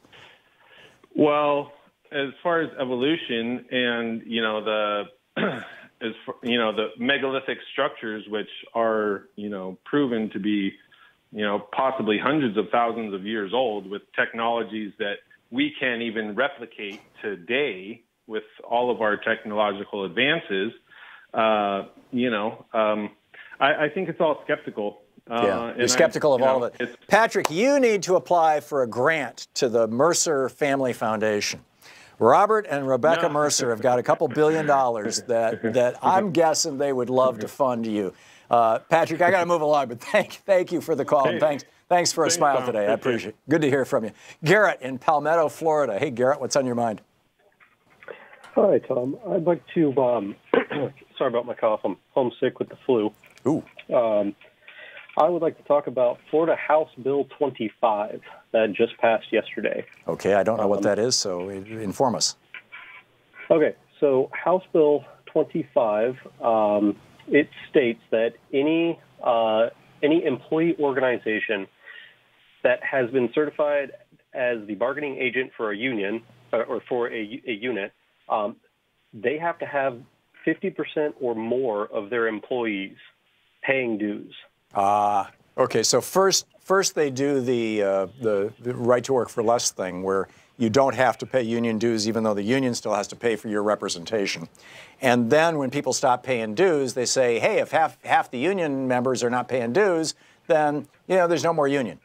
Do I have that right? Exactly. Yeah. And then the nice part about this is Section C says, this subsection does not apply to an employee organization, however organized, that represents law enforcement officers, correctional officers, or firefighters. Right, because they don't want... It's pretty obvious which ones. Right, yeah, because the Republicans don't want the cops angry with them. Whew, amazing. So this passed the House. Does it still have to pass the Senate, Garrett? Yes, I believe so. It was 65-41 yesterday, and they just added Section C in yesterday, to my knowledge. Yeah, I'm guessing it'll pass. We're looking at the culmination of Ronald Reagan's war on working people. I mean, he kicked this off with PATCO, his first official act as president, or one of his very first, destroying the union that had actually endorsed him for president and campaigned for him, and he had told them that he would not fight them if they went on strike for better working conditions and more advanced computers for air traffic control. And then he used them. He just used them. And that war against working people has continued to this day by the Republican Party. And I'm horrified to hear that it's gotten to this. But Garrett, thank you for the information. I'll keep an eye on it. Jim in Martinsburg, West Virginia. Hey, Jim, what's on your mind? Hi, sir. Yes, campaign contributions, according to ballotpedia.org, in my district, District 2, West Virginia, is currently Republican Alex Mooney. Cash on hand, he has, according to this site, $888,000 for the upcoming election. Okay. Yeah, and this is, we only have about 600,000, maybe a little more than that in the district. I mean, and compared to the two Democratic candidates whose combined is less than 250,000. Wow. This is, that's worrisome, but what would you say, how would you go about combating that? I mean, obviously, he's not getting money from his constituents. He's getting money, outside money. He has to. I mean, that's just way too much money. Sure. And you know, frankly, that's not an exceptional amount of money for a congressperson to have raised for a re-election campaign. Sometimes they're in the multiple millions of dollars. Paul Ryan is, I think, $14-15 million. You know, I mean, these guys spend small fortunes. Well, this is a high-profile guy. I mean, this is, you know, Alex Mooney's, you know, just one of the, you know, he's a political carpetbagger. Right. But, you know, he's a guy that failed in Maryland and moved out here. Who's running against him? Well, Tally Sargent and Aaron Scheinberg are the two Democratic candidates currently. In a primary, right? Yeah, for the primary. So they both are relatively, you know, unknown, you know, around the region. I mean, Aaron is a veteran, and Tally worked on the Hillary campaign. Well, I think what you do about it is you support whoever emerges from that primary as the Democratic challenger in every, you know, 16 ways to Sunday. And one of the things that would be part of that support would be, you know, finding out, and opensecrets.org, I believe, is the website that you can plug an individual politician in. And I believe they have state-level politicians. I know that, you know, they've got all the federal politicians. And find out exactly where their money is coming from and how much it is and all that sort of thing. And you know, make up a flyer or make up some kind of little web ads or whatever. I mean, there's lots of things that individuals can do. You don't even need a party to do that. Particularly in a state like West Virginia, you could get the word out real effectively. So that's where I would start, Jim. Jim, I got to run, but thank you for the call and thanks for the heads up on that. Yep, good talking with you. Have a great weekend. We'll be right back. It's coming up on 15 minutes before the hour here on the Thom Hartmann Program. Stick around.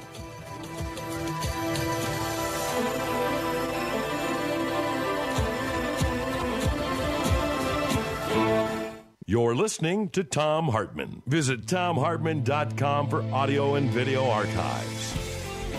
Back with more of your calls on Anything Goes Friday. We'll be right back.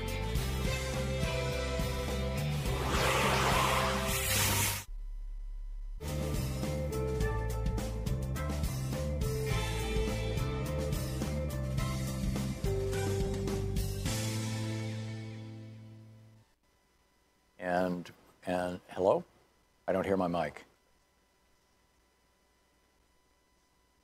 In my ear. There we go. Rick in Naples, Florida. Hey, Rick, thanks for watching Free Speech TV. What's on your mind? Hey, Tom. Anti-science, in a way, in energy, if we had something that is safe and cheap and abundant, it would be a good bet for powering the country and getting all our industries done. Over 50 years ago, about in the early 1950s, actually, U.S.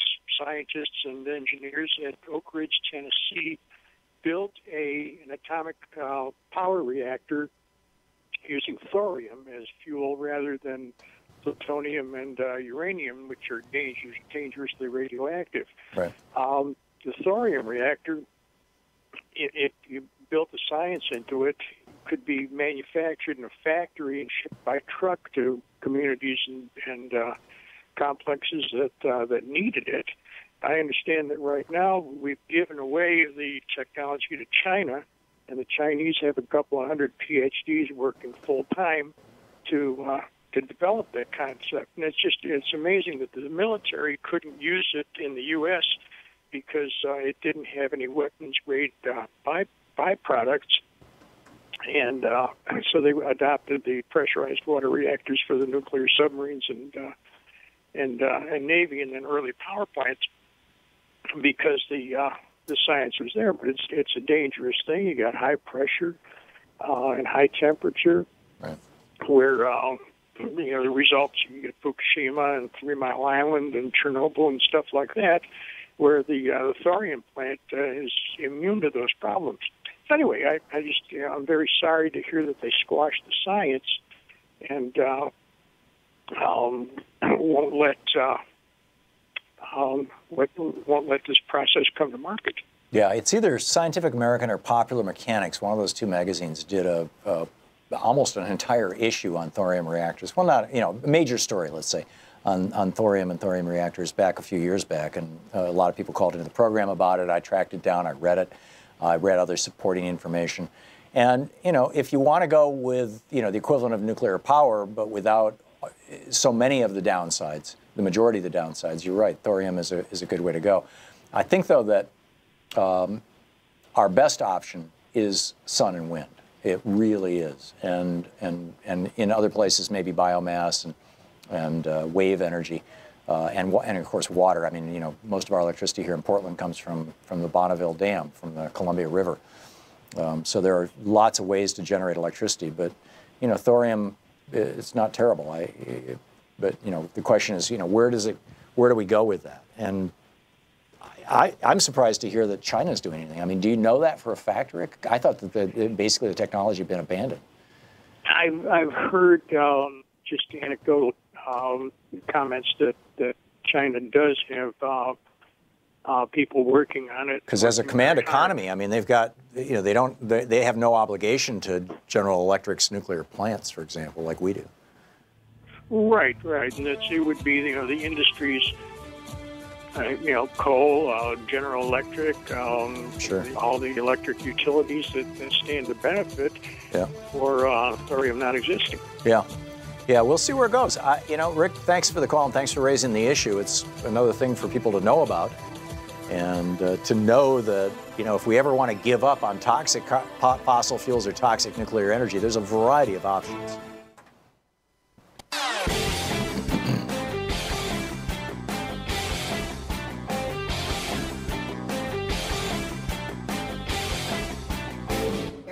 On April 15th,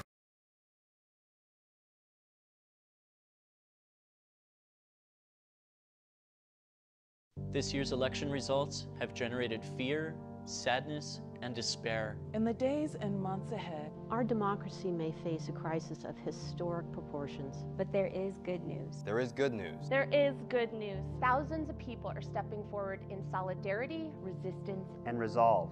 we join them.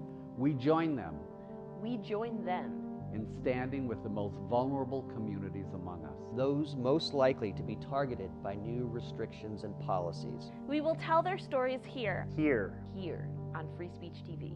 We will lift their voices here. Here on Free Speech TV. In the difficult times ahead, know that we will be with you 24 hours a day. Every day. You are not alone. You are not alone. You are not alone. There are millions of us. Raising our voices and hearts together as one. We've got your back. we got your back. Free Speech TV's got your back. The revolution is.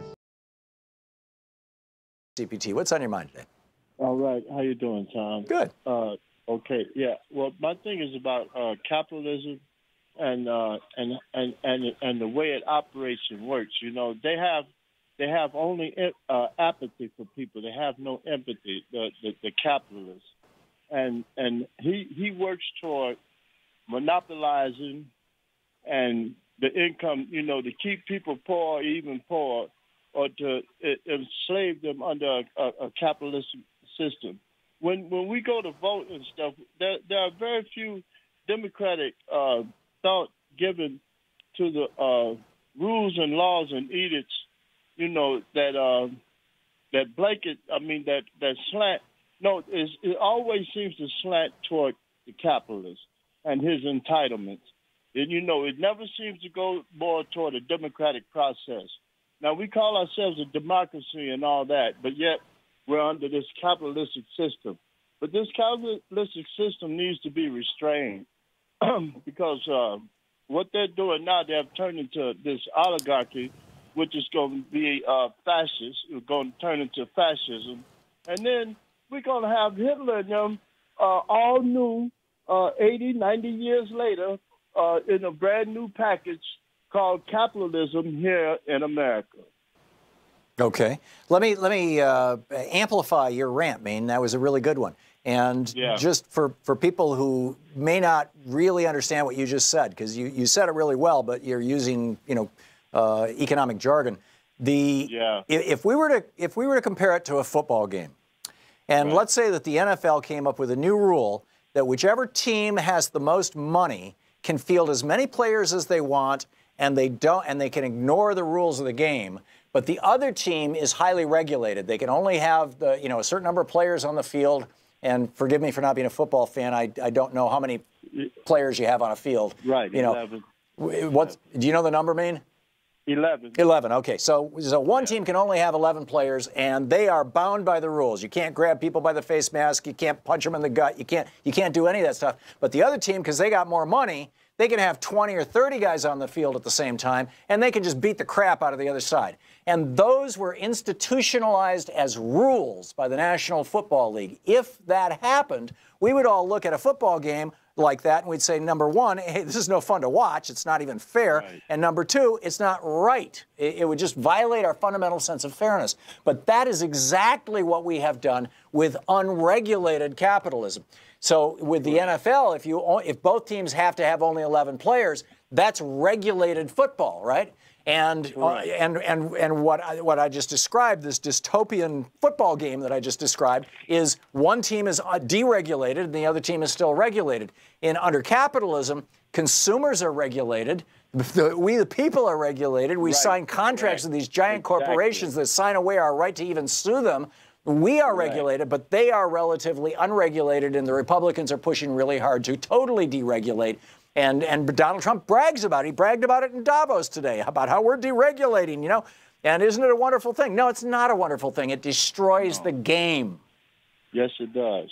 And when you're talking about Rand Paul likes to talk about the entitlements of the poor, but yet he don't speak on the entitlements of the rich and the capitalists. Exactly. And they are huge. They are absolutely huge. Maine, so well said. Thank you much for the call. Mark in San Francisco. Hey, Mark, what's up? Tom, the Democrats need to come up with an economic message, Tom. We're getting killed. I think the Democrats have an economic message. They just need to all get on the same page of the hymnal here. And it should be free college for all, which is actually invest in our young people. We know $1 investment we know this from the GI Bill. $1 investment in education produces $7 in additional tax revenue over the life of that person, number one. And Medicare for all, free health care for all across the United States, and as a starting point, just as a start. And number three, that the rich and the corporations in this country should pay their fair share of taxes to make it all work, to build our infrastructure and to rebuild our country. There's a bunch of other things that I think are kind of secondary and tertiary to those things, national broadband networks, building out our physical infrastructure as well as our intellectual infrastructure through free college.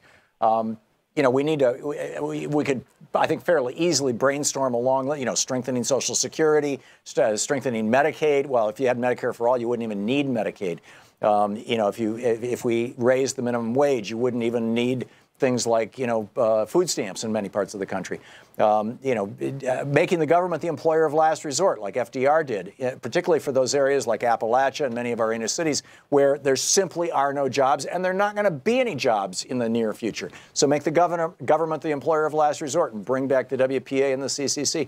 I mean, there's so many, and these are all Democratic ideas that have all been tried and work. They actually work, every single one of them, and yet the Republicans oppose all of them because they don't enhance the oligarchy. They don't make the rich richer.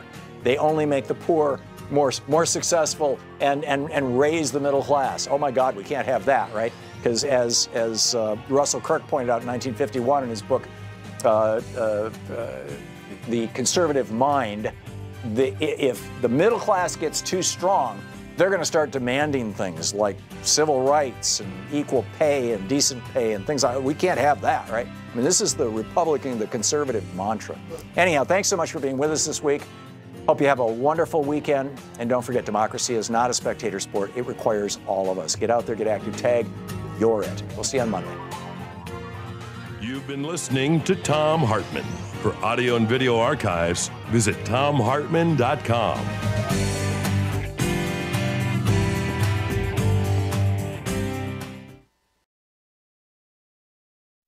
The Thom Hartmann Program is brought to you in part by the Aiden Forecast, an investment newsletter with weekly updates of leading market indicators and a monthly deep dive into what the details of the economy and the markets mean for investors and retirees. On the web at aidenmarkets.com.